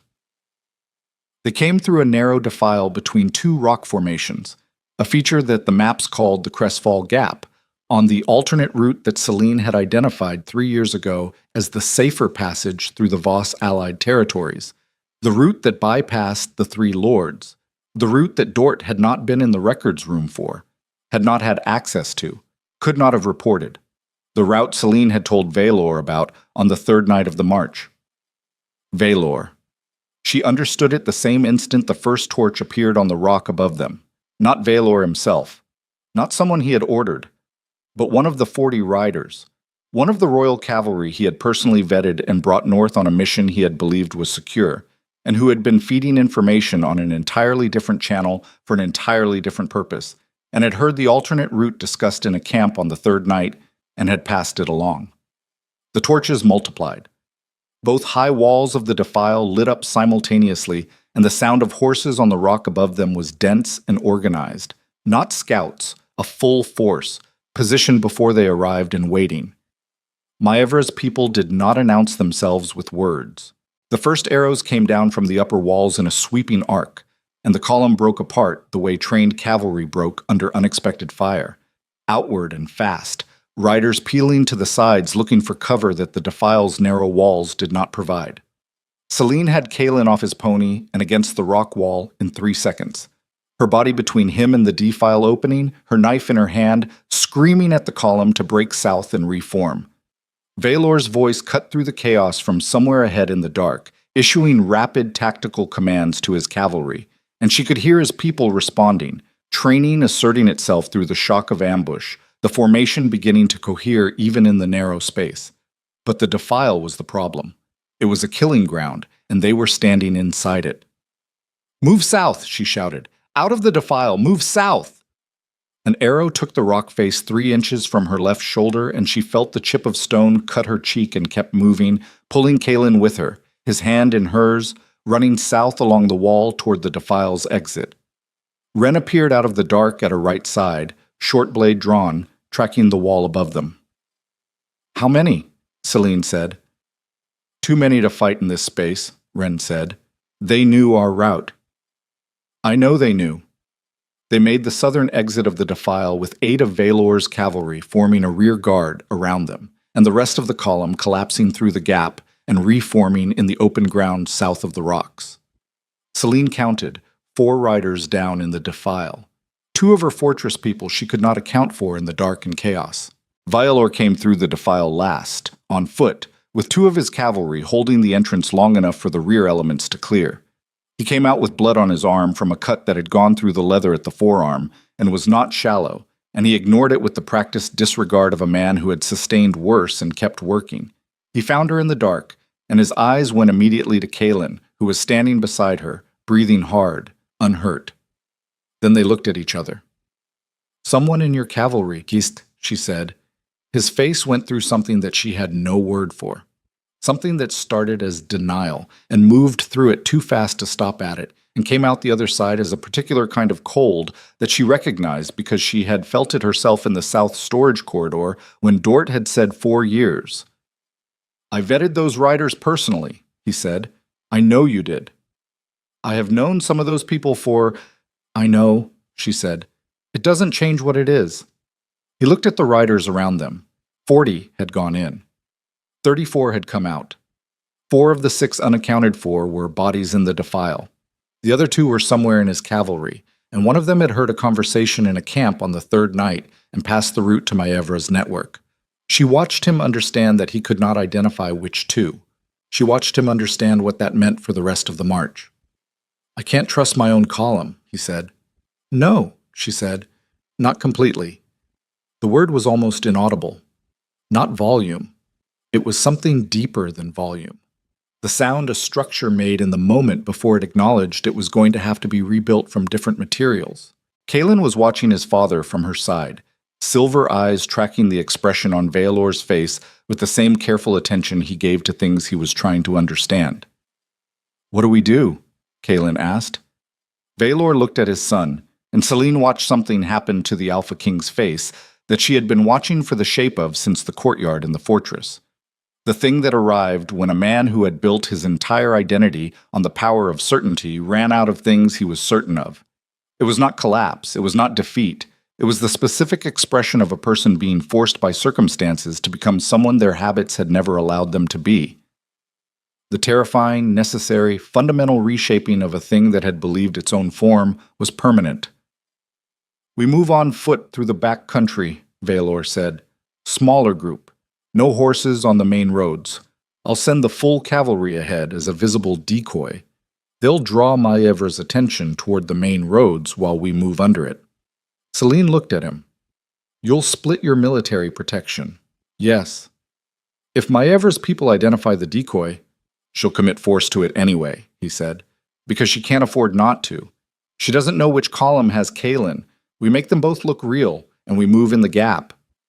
That leaves us with a smaller group and no military guarantee." "Yes," he said. "It does." She studied him for a moment. The cut on his arm was still bleeding through the leather, and he had not once looked at it. "You understand that if we do this," she said carefully, "you are walking into the capital of your own empire with 12 people and no official force, on the assumption that arriving at all will be enough to shift the political balance." "I'm not arriving as a king reclaiming his throne," he said. "I'm arriving as a father protecting his son. Those are different." He held her gaze. "The Empire knows me as one thing. Let it see something it hasn't seen before. Let them see a man who chose the harder direction when the easier one would have cost him nothing." The night was cold around them. The timber wolves had emerged from the tree line south of the defile, massive and pale in the dark, circling the group at a distance. Kaelin moved just slightly, and Selene felt his hand find hers. She looked down at him. The gold pulse under his wrist was steady as ever, and his silver eyes were on his father, and the expression on his face was something she had not seen from him before. Careful, measuring, a child doing the work of deciding whether a person had earned the beginning of trust. Vaelor looked at his son's hand in Selene's, and something moved through him that he did not try to manage or redirect. 3 weeks was the original estimate, she said. "We do this on foot through back country. It's longer." "However long it takes," he said. And then, "I am not leaving you behind this time. I understand if that doesn't mean what I need it to mean yet, but I am telling you, I will not make that choice again." She held his gaze for a long beat. "Don't tell me," she said. "Show me the road." He turned. He started walking. Selene fell into step with Kaelin at her side, and the 12 people of their remaining group moved into the dark behind them, and the timber wolves closed in from the tree line, flanking the column left and right in the cold night. And somewhere far south through the frozen countryside, the capital of Varelion was waiting for a king to return to it. Not the kind of king it had made, but the kind of king who is only made by losing everything he thought was power, and discovering what remains when the loss is complete. None of them knew yet that Maevra had stopped waiting for reports. She had already moved her war clan forces into the capital 3 days ago, and she had already sent word to every noble house in the empire that Alpha King Vaelor Dravenheart had abandoned his throne, his army, and his empire to chase a barren exile into the northern mountains, and that the empire deserved a ruler who understood that the Iron Throne was not a gift to be neglected, but a charge to be held by those strong enough to hold it. The letters had already reached 30 houses. 22 of them had already sent back their seals of acknowledgement. Varelion was not waiting for Vaelor to come home. Varelion was already being told that home no longer belonged to him. The letters had reached 30 houses.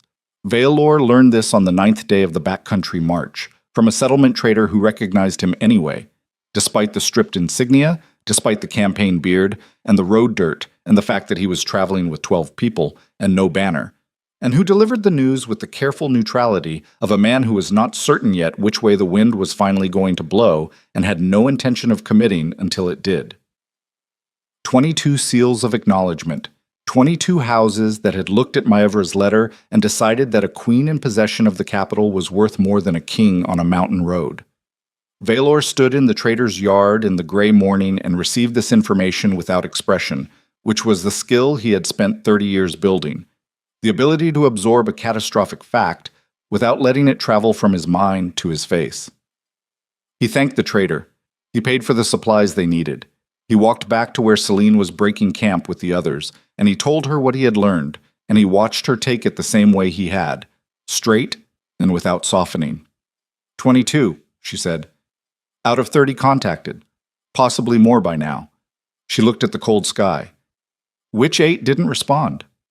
The trader didn't know all the names. He caught the story from a courier passing through.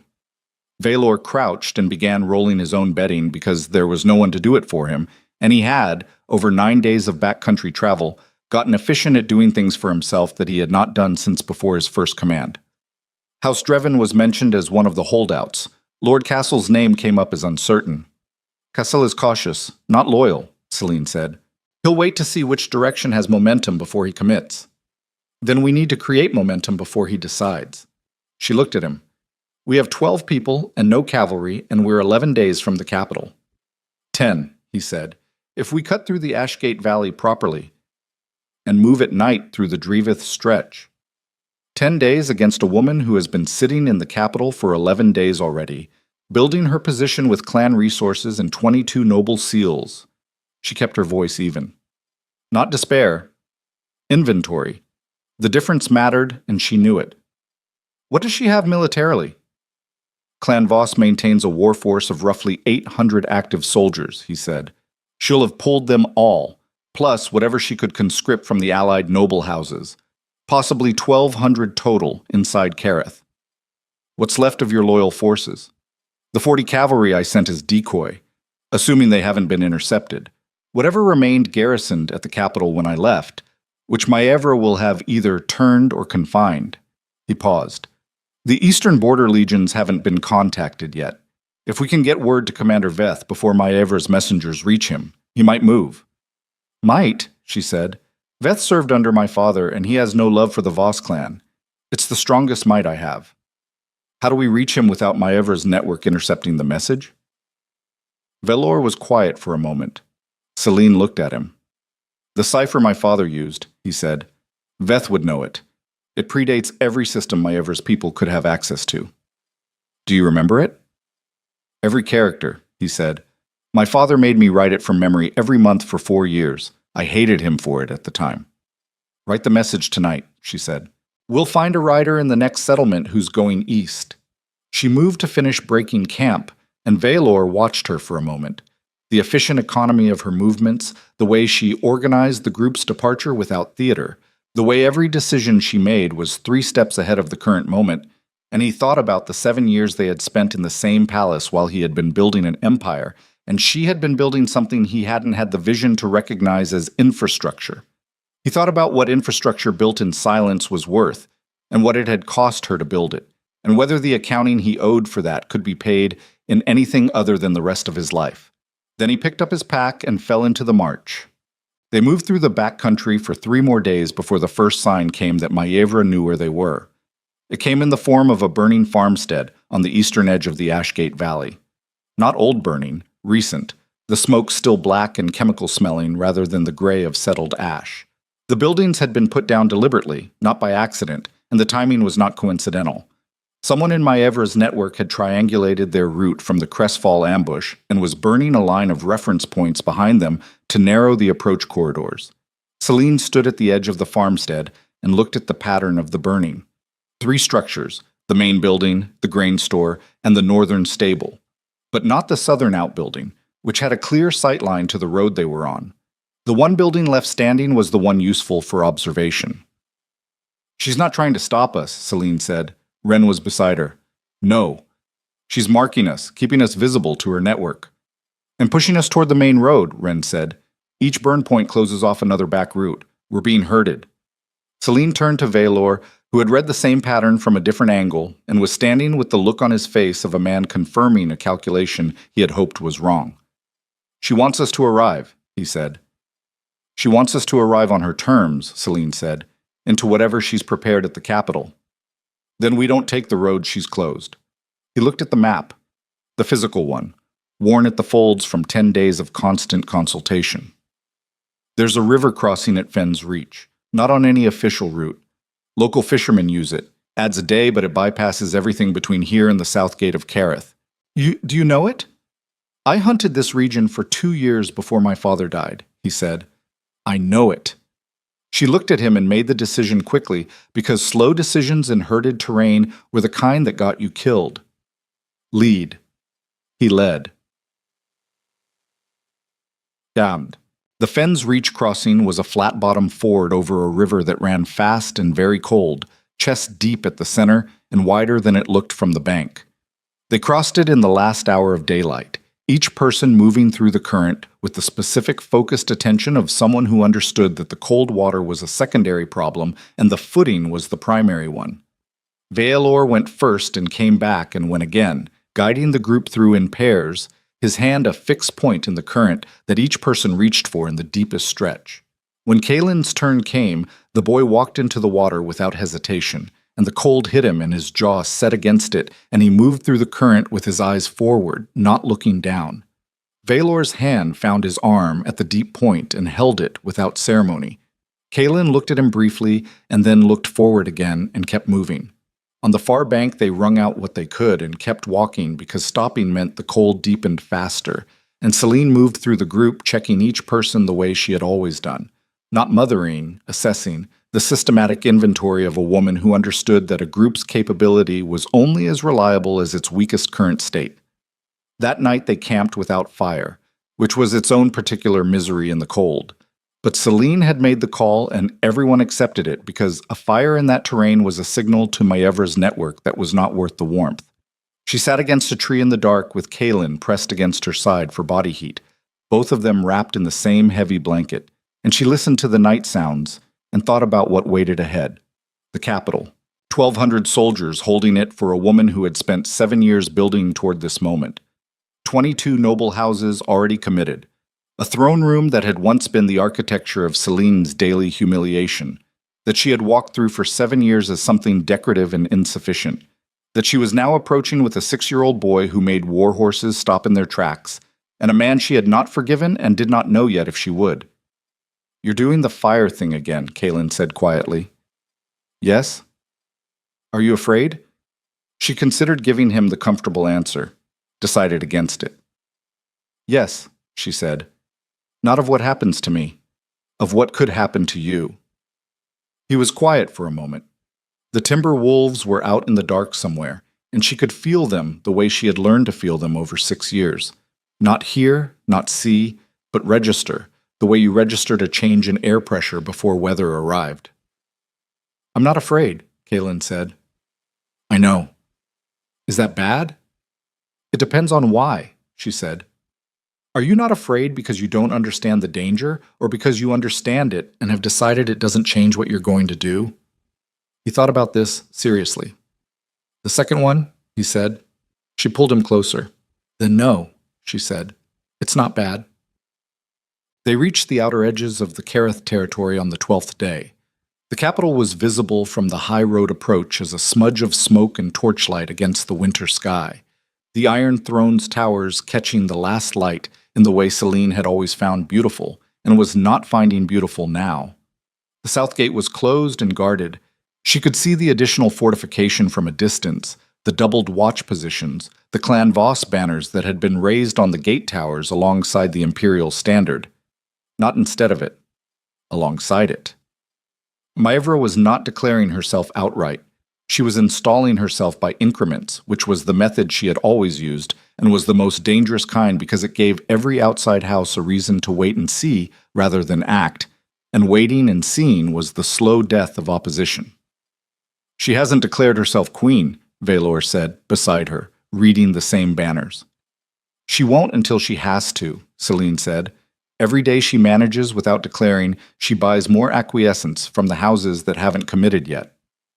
She needs me confirmed dead or deposed before she can move openly. Which is why she's been herding us toward the capital instead of trying to stop us on the road. Celine looked at the gate.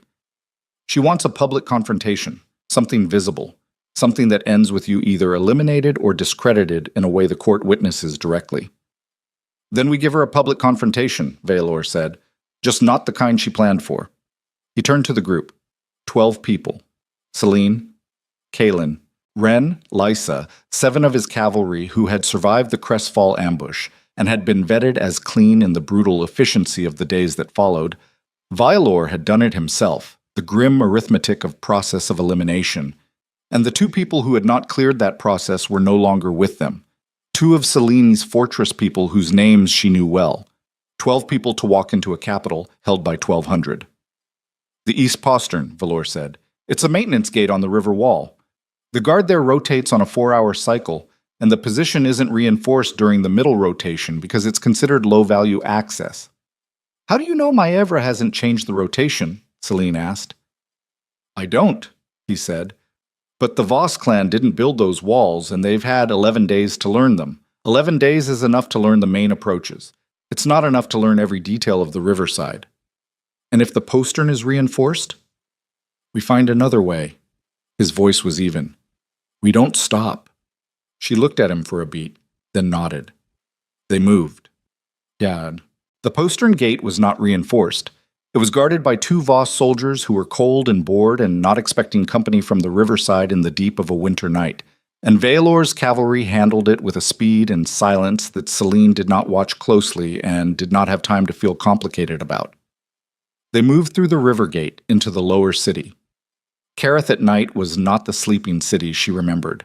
There were Voss clan soldiers on the main streets in pairs, and the ordinary night traffic of the capital. The tavern sounds, the watch patrols, the easy movement of a city that knew its own rhythms, was suppressed into something tight and watchful. People moved faster than they should have and made less eye contact than was natural, the specific behavioral signature of a population that had been given new reasons to be careful. Celine had grown up reading rooms. She read this one the same way, not symbolically, not emotionally, but as information. The city was not celebrating Maevra's occupation. The city was waiting. That was something. They moved through the lower city in pairs at intervals, converging on the old merchant quarter where Valor knew a building that had been used for covert military debriefings for 20 years, and whose location had never appeared in any document Maevra's people could have accessed. Inside, by the light of a single shielded lamp, Valor laid out what he needed to do. The throne room, he said. Tomorrow. Not a siege. A presence. I walk into that room and I stand in it. With 12 people, Ren said. With 12 people and the golden heir, Valor said. And I challenge her claim directly in the court, in front of every witness she's gathered to observe her consolidation. She has 1,200 soldiers, Celine said. She has 1,200 soldiers who are holding the capital for her claim, he said. A claim that rests on my absence. The moment I'm not absent. She eliminates you, Celine said. She tries, he said, or she backs down in front of her own court witnesses. Either way, the claim fractures. He looked at her steadily. Celine, the houses that haven't committed yet are waiting for evidence that I'm still a viable authority. I cannot provide that evidence from outside the walls. I have to be inside. I have to be seen. You're describing walking into the throne room on Maevra's terms. I'm describing walking in on mine, he said. They're different.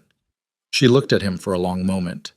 She thought about the 7 years she had spent in that palace, and the night she had left it, and every calculation she had made since then. She thought about the boy sleeping in the corner of the room against Lysa's side, the gold light making a faint warmth against the dark wall, and what it meant to bring him into the center of the thing she had spent 6 years keeping him away from. She thought about the fact that there was no outside anymore. Maevra had eliminated the outside. The herding had been effective. Standing still was losing. "We need Commander Veth's forces inside the walls before you step into that throne room," she said. "Veth can't move his Eastern Legion to Kareth in less than 3 days minimum," Valor said. "Not his full force," she said, "but Veth has a rapid advance unit, fast riders. 300 maybe. He could have 300 inside the city in a day and a half if he moved when he got your cipher message. I sent that message 11 days ago. Then either he's moving or he isn't," she said. "We need to know which before we walk into that throne room." "How?" "Give me until morning," she said. "I have someone in the city who might know." The someone was a woman named Heir, who ran a textile trade in the merchant quarter and who had been passing information to Celine's network for 3 years. Not Lisa's network, Celine's own, the one she had been quietly building from the fortress through the channels that Dort had not known about, because Celine had learned compartmentalization from a palace full of people who had been using it against her for 7 years. Heir was awake when Celine came to her back door before dawn, which meant she had been expecting contact, which itself was information. "Veth's advance riders crossed the eastern gate at second watch," Heir said, without preamble. 260 of them. They came in under grain merchant covers. They're quartered in the Eastern District warehouses. Celine absorbed this. He got the message. He got it, and he moved on it. Heir looked at her with the eyes of a woman who had been running information in a dangerous city for 3 years and had her own read on what it meant. "Word is spreading through the city this morning that the king is inside the walls. I don't know how it started, but it's moving fast." "Through whose network?" "That's what I can't tell you," Heir said. "It's organic looking, tavern talk, street corners. Either someone inside the Voss soldiers talked or someone in our group," Celine said. "Or someone made a calculation that the rumor serves them," Heir said, carefully. Celine looked at her. "Maevra," she said. "If she knows you're inside the walls and she controls the rumor," Heir said, "she controls the confrontation's timing. She picks the moment. She picks the ground." Celine turned and moved back toward the merchant quarter building. She had less time than she thought. She ran, not visibly. She moved fast through the alleys with Ren 2 steps behind, the specific controlled speed that was faster than walking and drew less attention than running, and she came through the merchant building's back entrance, and Valor was already awake and reading the set of her face correctly before she said a word. "Veth is inside," she said. 260, Eastern warehouses. His whole body recalibrated, Chukat. She saw it. The soldier's readjustment when a resource he had calculated as theoretical became actual. "That changes. Maevra knows we're in the city," she said. "The rumor is already in the streets. She controls when this happens, not us. We have maybe 2 hours before she forces the moment on her own terms." Silence. "Then we force it first," he said. "Valor, 2 hours on her timeline or right now on ours," he said. "Pick." She looked at him. She looked at the room. Lysa and the cavalry riders coming awake around them, Ren already moving to check the street outside, Kalen sitting up from his corner with clear silver eyes that had not carried the fog of just woken in years. She thought about a woman who planned 7 years out and built scaffolding for outcomes, and had been correct about almost everything, and had still, somehow, not accounted for the thing standing in the corner of this room, watching all of them with a 6-year-old's unfiltered assessment. "Right now," she said. They came to the palace through the servants' corridor on the north side, which Valor knew from 20 years of using it for exactly this kind of entry. Not shameful, practical. The corridor that moved you through the building without the theater of the main approach, when theater was a liability. They moved fast and without noise through the lower palace levels, the cavalry riders clearing each junction before the group advanced, and Celine stayed at Kalen's side with her hand on her knife, and her eyes forward and her mind running the map of the palace she had learned over 7 years, and had spent 6 more years reviewing from memory the way you reviewed things you were not certain you would ever use again. She was using them now. The throne room was ahead, and she could hear it before they reached the doors. The crowd sound of a formal court assembly, which meant Maevra had already called the court, had already gathered witnesses, had already arranged the stage she wanted for whatever she had planned. The doors were guarded. 4 Voss soldiers, heavy armed. Valor looked at his cavalry riders. They looked back at him. "Non-lethal if you can manage it," he said. They managed it in 40 seconds. Valor put his hand on the throne room door. He looked at Celine. She looked back. "Whatever happens in there," he said, "you are not behind me. You are beside me. That is the only way I am walking through this door." She held his gaze for 2 full seconds. Then she moved to stand at his left. Kaelin stepped up to her right side without being asked. Valor pushed the door open. Eat. The throne room of Verelion was built to intimidate, which was a deliberate architectural choice of 3 generations of Dravenheart kings who understood that the first impression of power was the one that set the terms for everything that followed. It was long and high-ceilinged, with iron columns running its length and windows cut high in the stone that let in winter light in cold white bars. At its far end, on the raised platform where the Iron Throne sat, 300 years of welded-together weapons taken from defeated enemies, ugly and indestructible and unmistakable. Maevra Voss stood. She was not sitting in it. That was the one careful thing she had not yet done. She stood before it, dressed in court formal that was as close to queenly as she could manage without the crown, and she was surrounded by perhaps 60 nobles and court officials who had been assembled for whatever proceeding she had planned, and along the walls stood Voss soldiers in full arms, and the entire room swung toward the opening door with the collective movement of people who had been told something was coming and were not quite certain what form it would take. It took this form. The Alpha King of Verelion, road-worn and bearded and blood-stained at the forearm where the cut had not fully healed, walking through his own throne room doors like a man who owned them, because he did, and who had finally remembered what that meant. At his left, the woman they had declared barren, who had walked back into the palace she had been expelled from without pausing at the threshold, whose face held nothing that looked like hesitation and everything that looked like arrival.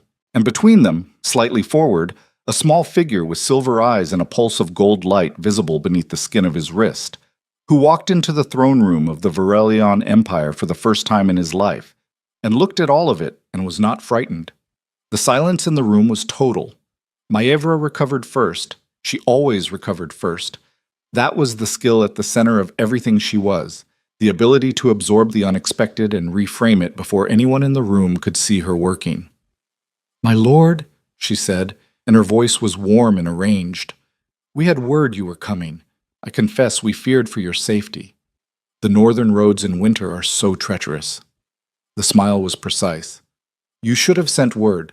We would have prepared a proper welcome." "I've had enough of your preparation," Valor said. The warmth did not leave her face, but something behind her eyes sharpened to a point. She looked at Kaelin. She looked at the gold light. And for the first time since Celine had been trying to read Maevra Voss from a distance for 6 years, she saw the woman recalculate. "The child," Maevra said. "So the stories were true." "Every one of them," Valor said. "He is remarkable," Maevra said, with the specific tone of someone identifying a problem while appearing to admire it. Her eyes moved across the room, touching the faces of the noble witnesses, measuring their response to what they were seeing. Though, of course, the question of legitimacy is not a question, Valor said. "Forgive me," Maevra said, and the warmth had a blade in it now. "But the queen was declared barren by the royal physicians. The record is clear. Whatever child this woman has produced in exile, the circumstances of his origin, the physicians were deceived," Valor said, "by moon root suppression administered by Clan Voss. I have the physician's report, the independent confirmation, and the testimony of 2 sources inside your own clan's medicine records." He looked at her directly. "I also have the encoded correspondence my cipher team extracted from the officer we took at Crestfall, which details 7 years of deliberate manipulation of the royal court, including the fertility suppression, the campaign to have the queen removed, and the coordinated plan to position Clan Voss for imperial control." He let this land. The room was very still. "Copies of that correspondence," Valor continued, "were delivered this morning to the 8 noble houses that declined to return their seals to you. including Lord Castle, who I understand has been waiting for exactly this kind of documentation before making his position known. Myvra's face did not move. Her eyes did. "You have been busy for a man on a mountain road," she said. "My wife has been busy," he said. "I've been trying to keep up." The word landed in the room, and Celine felt it. The specific word, wife, not former queen, not the exile, not the woman he had discarded. And she felt the court witnesses register it, felt the calculation shifting in the room like weight redistributing on an uncertain floor. Myvra looked at Celine, and Celine looked back at her. In the cold white bar of winter light from the high windows, the two women looked at each other across the length of the throne room, and it was not the look of enemies discovering each other for the first time. It was the look of two people who had been moving toward this point from opposite directions for a very long time, and had always known it would arrive, and had simply been managing the intervening years, as well as their respective positions, allowed. "You should not have come back," Myvra said quietly, directly to Celine. "You should not have burned the farmsteads," Celine said. "It told me exactly where your network was." A beat. "Kill them," Myvra said. The Voss soldiers along the walls moved, and Kalin stepped forward. The gold light under his wrist went from pulse to flood. It hit the room the way a wave hit a breakwater. Not violent, not targeted, but total. A pressure that moved through the stone and the air and the bones of everyone present simultaneously, and every soldier in the room stopped where they were. Not compelled, not forced, but suddenly and completely aware of something in the air that their bodies recognized as older than the orders they had been given. The wolves came through the door behind them. The timber wolves, both of them, moving through the throne room doorway like things that had been here before and were returning, and the room's air changed the way it changed before significant weather, pressure, and attention, and something that had no name for what it was except ancient. Every soldier in the room looked at the child. Myvra looked at the child.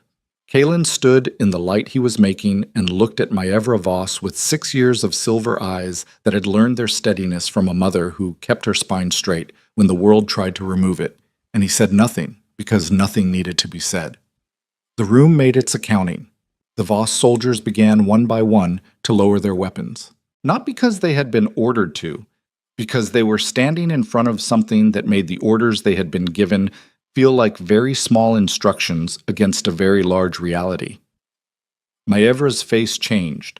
For the first time in Celine's memory of watching that face across 7 years of political performance, it showed something unmanaged. Not fear. Myvra was not a woman who feared easily, something more precise than fear. The expression of someone who has planned with great intelligence and care, and has arrived at the moment where the intelligence and care encounter something they cannot account for, and must now decide who they are going to be in that moment. She reached into the fold of her court formal and drew the blade she kept there, short, silver-handled, the kind of knife you carried when you understood that courts were dangerous and pretty clothes were not armor, and she moved. Not toward Valor, toward Kalin. Valor was already moving. He crossed the distance between himself and his son in the specific flat-out speed of a man who had decided in the fortress courtyard that he was not going to make a particular choice again, and meant it with his entire body. Not the throne, not the politics, not the accounting of 7 years or the management of the court's witness of this moment. Just the distance between himself and his child, and the blade closing it from the other side. He took the cut across his left side, between the armor gap at his ribs, and it was not shallow. The sound he made was not a sound he would have made willingly. He stayed on his feet. He put himself between Myvra and Kalin, and he stayed there. And Celine was already moving from the other direction, and the knife in her hand was her mother's knife, the one with the worn handle and the single instruction attached to it. And she reached Myvra Voss in the throne room of the Empire with 7 years of humiliation and 6 years of exile and 12 days of mountain roads and one very specific promise she had made to herself in a stable in the dark at the foot of the Frostfang Mountains, all behind her in her body. And the moment stopped. Myvra looked at the knife in Celine's hand and at Celine's face, and something moved across hers. "You're going to—" "Don't," Celine said. The throne room was absolutely still. Valor was bleeding through his fingers where his hand pressed his ribs. Kalin stood in his gold light behind his father, and the timber wolves sat at his sides, and 60 witnesses stood along the walls of the Iron Throne's seat of power and watched the woman who had been declared barren and exiled and dismissed hold a blade to the throat of the woman who had engineered all of those things, and none of them moved, and none of them breathed, and the winter light came through the high windows, cold and clean and without mercy. And the only question left in the room was the one that had always been the only real question. What kind of person would Celine choose to be in the moment when everything that had been taken from her was finally within reach of the hand that held the knife? The knife did not move. Celine stood in the winter light of the throne room with her mother's blade at Maevra Voss's throat and felt the weight of the moment. Not the theatrical weight of a story reaching its appointed end, but the actual physical weight of years, the accumulated density of every choice that had led her body to this exact position in this exact room with this exact woman in front of her. She felt her own pulse. Steady. Slower than it should have been, perhaps, given the circumstances, but the steadiness was not calm, and it was not numbness. It was the quality of attention that arrives when a person has been moving toward something for so long that reaching it does not produce excitement, but instead a kind of crystalline clarity. Every detail sharp, every variable present, the mind working without the static of panic, because the panic had been burned off years ago in a stable at the foot of the mountains in the dark. Maevra did not move. She was a woman who understood threat assessment, and what she was assessing right now was the face of the person holding the blade. And what Celine's face was telling her was not rage or grief, or the satisfying operatic fury of a wronged woman arriving at her reckoning. It was something harder to read than any of those things. It was the face of someone making a decision rather than acting on an impulse, and decisions were more dangerous than impulses because they held. "You're not going to kill me," Maevra said. Her voice was very controlled, a thin control, the kind that was working hard, but present. "Tell me why you believe that," Celine said, "because you're not that kind of person." "You've been watching me for 7 years," Celine said, "through a midwife you owned and a rotation schedule in 4 years of my son's life. And your conclusion from all of that is that you know what kind of person I am." Maevra's jaw tightened fractionally. "You're the kind of person who let Dort walk out a postern gate," Maevra said, "when you could have done otherwise. I let her walk because she was afraid and had a daughter, and made a choice that fear and love together produce in people who don't have better options," Celine said. "That's not mercy. That's accounting." She held the blade steady. "You had better options than Dort. You had resources and position and access and time. You chose to use all of them to poison a woman's body so you could control an empire's future. That's a different category."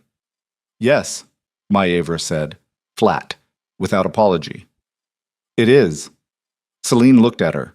In the room behind her, she could hear Valor's breathing, which was not the breathing of a man managing well. The wet-edged sound of someone absorbing pain in the way they'd been trained to absorb it, which was efficiently and without display. She could hear Kaelin's breathing, which was the breathing of a 6-year-old holding very still because he understood this was not a moment for movement. She could hear 60 witnesses trying not to make sound. "You built something extraordinary," Celine said to Maevra. 7 years, a long game, real intelligence in every stage of it. She paused. "And you pointed it at the wrong things." Something moved across Maevra's face. Not anger, something more complicated. "The wrong things," she repeated. "You wanted the throne," Celine said, "not what the throne was for. You wanted the power without the purpose, which is why you ran it through poison and substitution and manufactured barrenness instead of through anything that could have stood in daylight." She felt her own words settle as she said them, the way things settled when they were true rather than constructed. Valor made the same error for 15 years. He wanted the empire without the people inside it. You both built magnificent structures with nothing worth living in at their center. Maevra looked at her. "And you're different," she said with an edge. "I'm not better," Celine said. "I'm just the one who got educated faster because the cost of my mistakes was immediate and personal and had a face." She thought of Kaelin at 2 years old, learning to walk in the fortress yard with the pack wolves watching. You never paid for your mistakes immediately. Everything was deferred. Deferred payments accumulate interest. The room was very quiet. "So what happens now?" Maevra asked. Celine looked at her for a long moment. Then she lowered the knife. The room's collective breath came out. Maevra's eyes flickered. Surprise, recalculation, the rapid assessment of what a lowered blade meant in tactical terms. "What happens now," Celine said, "is that you are taken into custody by the court, and the documentation of what Clan Voss did is entered into the imperial record, and you are tried under the laws of Varelion by a proceeding that I intend to ensure is actually conducted according to those laws, which means you will have representation and evidence and a proceeding that can be reviewed and verified." She held Maevra's gaze. "I am not going to kill you in the throne room, not because I lack the capacity or the reason. Because killing you here is the same kind of power that built everything that's been wrong with this empire, and I am finished operating in that vocabulary." Maevra looked at her, at the knife in her hand, at the room around them. "You're going to give me a fair trial," she said. "I'm going to ensure one exists," Celine said. "What it concludes is between you and the evidence." A long beat. "You know what's remarkable," Maevra said quietly, "is that I genuinely did not account for this." "I know," Celine said. "That's the thing about playing a long game against people you've underestimated. Eventually, the variable you dismissed shows up in a category you didn't prepare for." She stepped back. She looked at Valor's cavalry riders, who had held position through all of it. "Take her into custody," she said. "Gently. She goes to the holding chamber in the East Wing, guarded by royal soldiers, not Voss fighters. And someone get the king a physician before he bleeds through the floor of his own throne room." Valor did not want to sit down. This was predictable, and she dealt with it the way she dealt with most predictable things, which was to not argue and to simply position the chair where the sitting down was going to happen one way or another, and let him make the choice between accepting the chair or arriving at the floor. He chose the chair. The palace physician, a young man named Orvath, who had been in residence long enough to serve 3 administrations, and who had the specific careful neutrality of a person who had learned to do his work regardless of who was currently occupying the upper floors, worked on the wound at Valor's ribs with the methodical focus of someone who had seen worse and was determined not to see it become worse. Celine stood nearby and watched. The wound was deep but had not hit anything that could not recover, which was the particular luck of an injury sustained by a man who had spent 15 years in military combat and had developed at a cellular level the habit of positioning his body in ways that maximized the margin between a blade and the things he needed to keep functioning. Even in the moment of intercepting Maevra's strike, some part of his body had been doing the geometry. "Hold still," Orvath said, for the 3rd time. "I am holding still," Valor said. "You are breathing in a way that is technically still, but is making my work harder," Orvath said, with the resigned precision of a physician who had been saying this to kings for 20 years. Valor looked at Celine. She looked back at him without expression. He exhaled once, deliberately, and held still. Kaelin was sitting on a low bench against the wall of the antechamber, with Lysa beside him and a cup of something hot in his hands, and he was watching his father get stitched up with the focused attention of someone cataloging information they intended to keep. The gold light under his wrist had settled back to its ordinary pulse, the soft, steady rhythm that Celine had been watching for 6 years. He looked tired. The deep tiredness of a child who had spent extraordinary energy on something extraordinary, the particular bone-deep quality of it that she recognized from the nights after he'd done significant things with the wolves. She went and sat beside him. He leaned into her without looking up from his father. "He did it on purpose," Kaelin said.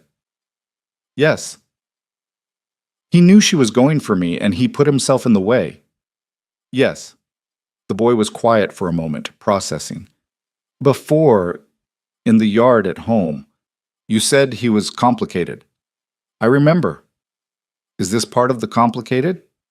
She looked at Valor across the room, at the set of his jaw while Orvath worked, at the way he was keeping his breathing disciplined, not for his own comfort, but because the physician had asked him to, and he had registered that the physician's work mattered more than his own preference in this moment. A thing he would not have done, the Valor she had known. That man had not been capable of registering that another person's work mattered more than his own preference. He had been incapable of it not through cruelty, but through the fundamental structure of how he understood the world, which was a structure in which his preferences were the architecture and everything else was furniture. "The complicated part," she said to her son, "is that people can be multiple things across time. The person who made the wrong choices and the person who is in the process of making different ones can be the same person. That's not a contradiction. That's just how change works when it's real. Kaylin considered this. Does it mean you trust him? He asked. It means I'm watching, she said. Trust is built in increments. It doesn't come from a single good act, no matter how significant the act is. Even that act? She looked at the man across the room who had put his body between a blade and their son. Even that act, she said. It matters. It will always matter. But trust is what accumulates over time, and we don't have time yet. We have a start. Kaylin nodded slowly. I think he knows that, the boy said. What makes you say so? He's not asking you for anything, Kaylin said. He's just there, doing what needs doing, not asking.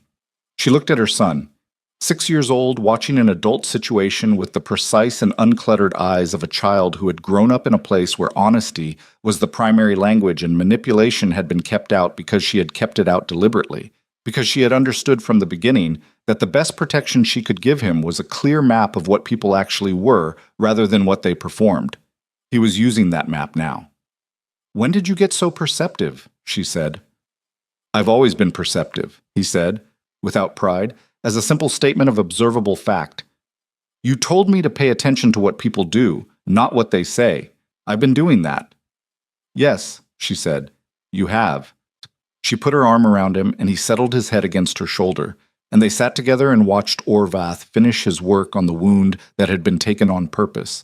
And the antechamber was warm, and the winter light through the windows had shifted to the late afternoon gold of a day that had contained more weight than most days were built to carry.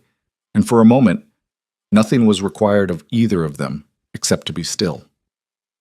The court assembly that followed took 3 days, not the dramatic single-session reckoning of stories, but the grinding procedural work of a political situation being dismantled and restructured. Testimony, documentation, the review of Voss clan records going back 7 years, the questioning of nobles who had signed their seals and were now presenting various textures of regret, the patient reconstruction of what had been done to whom and when and with what deliberate intent. Celine ran it.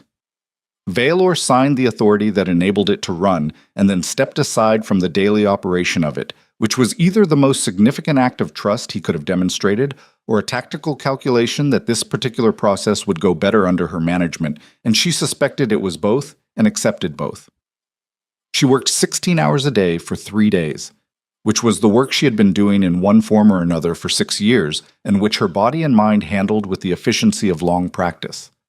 Lysa organized the documentation. Commander Veth's legal officer provided the imperial legal framework. 3 independent scribes recorded everything in parallel so that no single record could be altered without the others contradicting it. On the first evening, Vaelor came to the records room where she was still working at the late hour and set a plate of food on the table beside her without comment, and sat down across from her and began reading the day's compiled testimony without being asked, flagging items with the specific tactical eye of someone who understood evidence and its applications. She did not thank him. She did not need to. They worked in silence for 2 hours, and the silence had a different quality than any silence they had shared in 7 years of the same palace. Not the silence of 2 people in the same space failing to connect, but the silence of 2 people in the same work, which was a completely different architecture.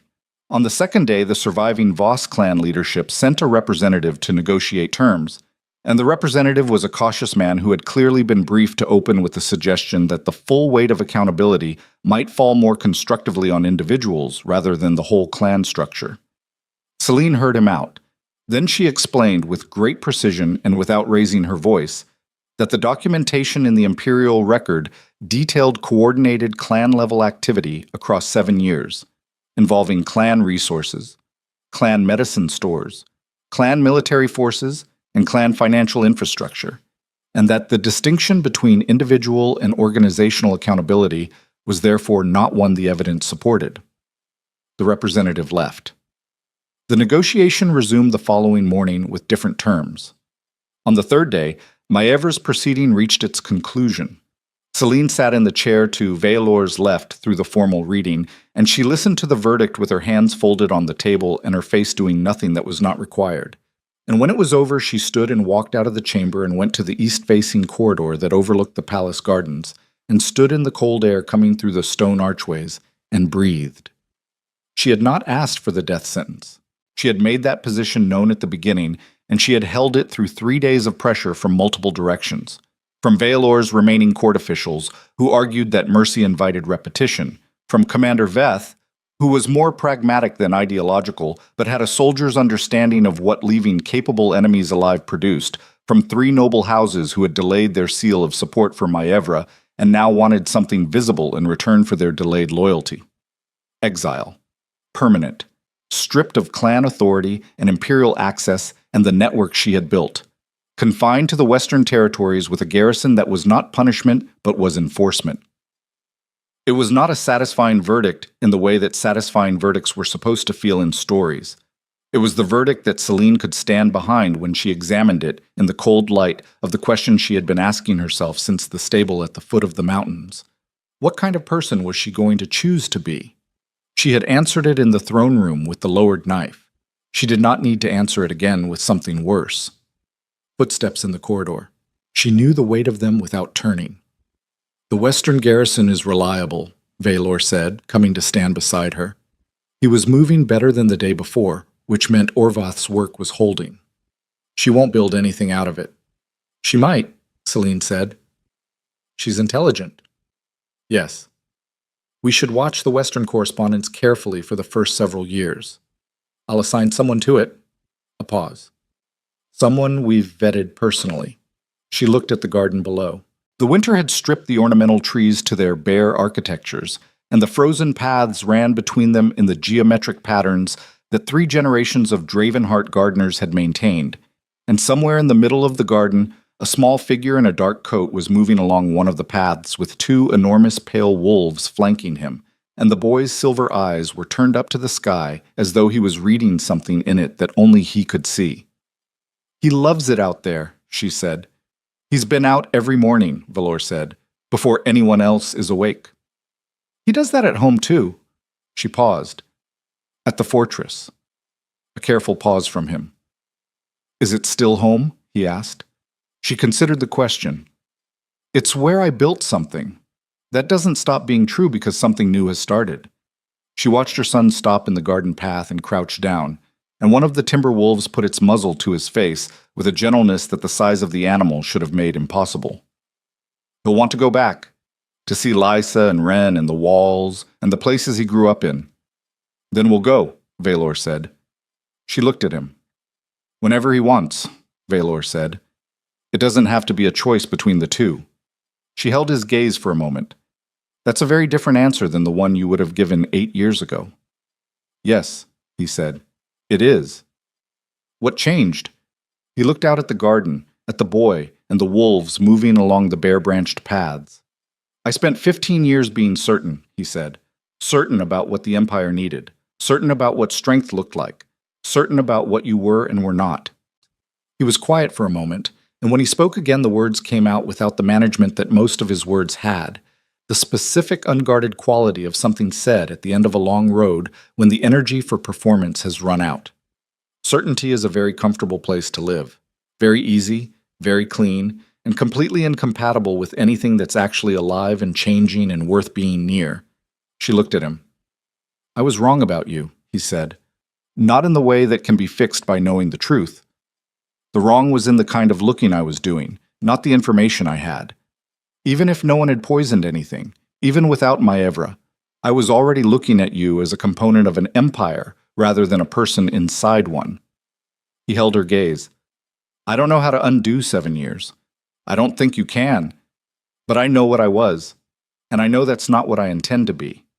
And I understand that the distance between those 2 things is something I have to demonstrate rather than declare." The cold air came through the stone archways.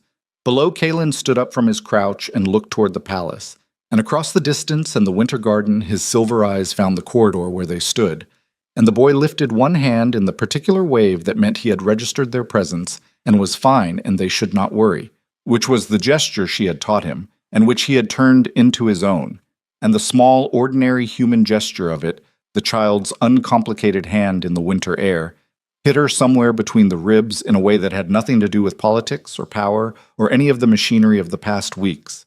She breathed. "I'm not going to tell you it's forgiven," she said, "because forgiveness isn't a door you walk through once. It's something you do repeatedly and imperfectly over a long time." She looked at him directly. "What I can tell you is that I'm not finished, I'm not closed, and what I build from here I intend to build clearly, without the things that were built before on foundations that were hidden from me." He received this without trying to shape it into something more or less than what it was. "That's enough," he said. "That is genuinely enough." She looked back at the garden. "Go down there," she said quietly. He looked at her. "He's been watching you," she said. "Carefully, the way he watches everything. He's been building a picture." She paused. "Go be in the picture, not as a king, as a person in a garden on a winter afternoon." Valor was quiet for a moment. She could feel the particular quality of his stillness, the Alpha King's habitual resistance to any direction he had not originated, and the thing that had grown up alongside it over the past weeks, the newer thing that understood that resistance had been costing him everything worth having. He pushed off the wall. She heard his footsteps move down the corridor and then down the stairs, and she stayed at the archway and watched him emerge from the palace entrance into the garden, and watched her son look up at the sound of his approach, and watched the two of them occupy the same space for the first time without anyone's life depending on the immediate outcome. She did not watch what happened next. She turned and walked back through the corridor and gave them the privacy of a moment that did not require her management. Some things needed room to find their own shape. The coronation of Kaelin Dravenheart as the golden heir of Verelion took place 6 weeks later, when the worst of the winter had passed and the roads were open enough for the noble houses to send their representatives to Kareth. It was not the spectacle that such occasions had historically been. Selene had a hand in that, and she used the hand without apology. The bloated ceremonial architecture of the Verelion court had always served the same function that bloated ceremonial architecture served everywhere: to overwhelm individual judgment with collective awe, to make the proceedings feel inevitable and therefore unchallengeable, to position power as something that descended from above rather than something that was assembled from accountable human choices. She stripped the ceremony back. The throne room was full but not packed. The witnesses were the noble houses and Commander Veth's representatives, and the heads of the merchant guilds, and 3 delegations from the border territories that had historically been excluded from court proceedings of this kind, which Selene had changed specifically and on the record. The ceremony was conducted in the clear, plain language of the imperial charter rather than the archaic formal that most of the attendees could not actually parse, which meant everyone in the room understood what was being said as it was said, and understanding was not compatible with uncritical awe. Kaelin stood through it with the gravity that he brought to things he had decided mattered. He was 6 years old and very small against the scale of the throne room, and the gold light under his wrist was visible to everyone present, a steady pulse that cast its faint warmth in all directions. And the enormous timber wolves sat at his left and right like old soldiers called back to a post they had been waiting to return to. When the formal language was done and the heir's mark was registered in the imperial record, Valor looked at his son for a long moment. Then he crouched to the boy's level in front of 60 witnesses and every representative of the Empire's major power structures, and he said something quiet to him that Selene could not hear from where she stood. Kaelin listened. Then he nodded, once, the same nod she had watched him give his whole life, the nod that meant he had considered something seriously and accepted it. He looked up at his father with those silver eyes. "I know," the boy said, loud enough to carry. "I'll be better." The room was very quiet. Valor rose. He looked at Selene. Something in the look had no precedent in their 7 years of shared history. It was not the look of a king acknowledging a political alliance, and it was not the look of a man managing his presentation to a court of witnesses, and it was not the performance of any sentiment for the consumption of an audience. It was the look of a person who had survived being entirely wrong, and had come through it smaller in the ways that smallness was necessary, and larger in the ways that mattered, and who was standing in the wreckage and the possibility of a life he had not had the imagination to build before, and was beginning, imperfectly and with full awareness of the imperfection, to build it now. She gave him nothing back that she did not feel. What she felt was not simple. It had not been simple for 7 years and was not going to become simple now. and the absence of simplicity was not a problem to solve but a reality to inhabit, which was the thing she had learned in the years between the palace and the fortress, that the complicated texture of a life actually lived was not a failure of resolution. It was what resolution actually felt like when it was real. She nodded. Not forgiveness, not yet, or not entirely. Not love, not in the clean, uncomplicated sense of a thing that had never been broken. Something more durable than either.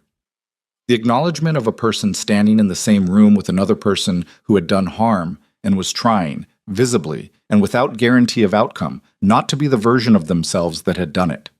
That was a beginning. Beginnings were enough, if you understood that the work of them was long. Mekit. The months that followed were the most difficult and the most real that Celine had experienced since the night she had walked out of the palace with nothing but a gray horse and a locked wooden box and a child she had not yet told anyone about. They were difficult in the ordinary ways that rebuilding was difficult. The grinding legislative work of dismantling the corruption the Voss clan had embedded in the court structures, the careful and politically treacherous process of rebalancing the noble houses, the institutional changes she had been planning in the back of her mind for 6 years, about the laws that governed bloodline politics and the protections that did not yet exist for heirs born outside the main palace and children born to exiled mothers and women whose bodies had been used as political instruments. She wrote those laws herself. She had help. Lysa, who had returned to Kareth at Celine's request, and who had the archive knowledge to ensure everything was correctly grounded in the existing charter framework, and Commander Veth's legal officer, and 2 nobles from houses that had demonstrated throughout the crisis the rarest quality of all, which was the willingness to be uncertain rather than falsely certain, and to act from that uncertainty with care rather than suppressing it with performance. The laws did not pass easily. Nothing that redistributed power ever passed easily. There were arguments in the council chamber that went on for hours, and there were days when the resistance of the entrenched made her feel the specific exhaustion of pushing against something that did not want to move, and she absorbed the exhaustion and kept pushing. Valor did not lead those efforts.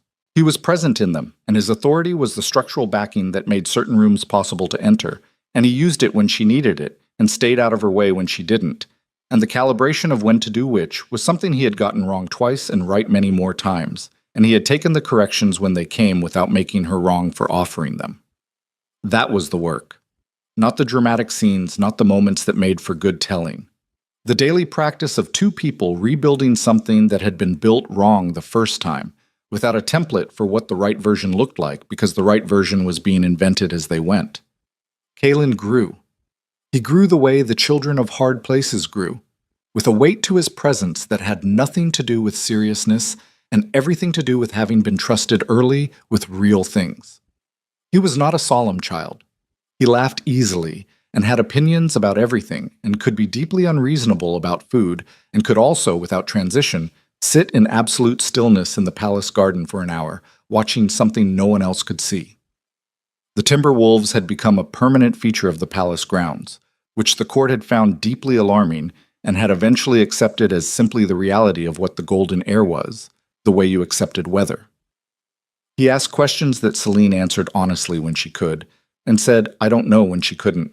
He asked Valor questions too, which happened with increasing frequency as the months passed, and the shape of something between them solidified through the accumulation of ordinary shared time, meals and lessons and evenings in the records room, and the long walks through the winter garden that Valor had made a habit, which Kaelin had made a habit of joining without being invited and without being discouraged.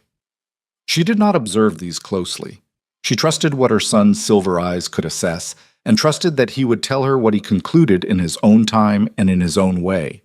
He told her on an evening in early spring, when the garden had come back from the winter and the ornamental trees were beginning their first tentative green, and the light lasted longer than it had, and the air had lost its killing edge. They were sitting on the low wall at the garden's edge, the 2 of them, the way they had sat by the fire in the fortress through 6 years of evenings. "He's trying," Kaelin said. Not as a question. "Yes," she said. "Not performing trying. Actually trying." "I know." "You can tell the difference," the boy said. "Because performing trying looks outward. You do it where people can see it. Actually trying happens when no one's watching." She looked at her son. No one's been watching him in the evenings, Kaylin said. In the garden, just me. And he's the same. She did not say anything for a moment. That matters, she said finally. Yeah, Kaylin said. I thought so. They sat together on the wall in the spring evening, and below them the garden held its new green and the wolves moved along the paths in their unhurried way, and the palace rose behind them with all its complicated history and its stones. And the empire was not fixed and was not healed and was not the version of itself that anyone would have designed from the beginning. It was the version that had survived a war. It had partly made and was in the long, slow work of becoming something that could be accountable to the people inside it. That work would outlast all of them. That was not a sad thought. That was the actual shape of things worth building. There was a night, late in the spring, when Celine stood alone on the high corridor that looked down into the throne room. The room was empty at that hour. The torches at the far end threw their orange light across the iron columns and the stone floor, and the iron throne at the room's far end. 300 years of welded weapons holding the shape of a thing that had been contested and bled over and rebuilt in every generation and would be again in the generations that followed hers. It was ugly and indestructible and entirely without sentiment about what it represented. She had spent 7 years afraid of that room in the way you were afraid of something that had the power to define you. She had spent the last 6 months working in it. She was not afraid of it anymore. Not because the room had changed, but because she understood now what the room actually was. A space where choices were made, and the quality of the choices was not inherent in the room, but in the people who stood in it, and the people could be different. And she was one of the people now, and different was therefore possible. She thought about the woman who had walked out of this palace 6 years ago with nothing, and had walked back in with everything she had built in the years between. And she understood that the distance between those two people was not the story of a woman recovering what had been taken from her. It was the story of a woman discovering that the thing she had built in exile was more substantive than anything the palace had ever offered, and that she was bringing it back with her not because she needed what the palace had, but because the palace needed what she had built, power as gift rather than acquisition.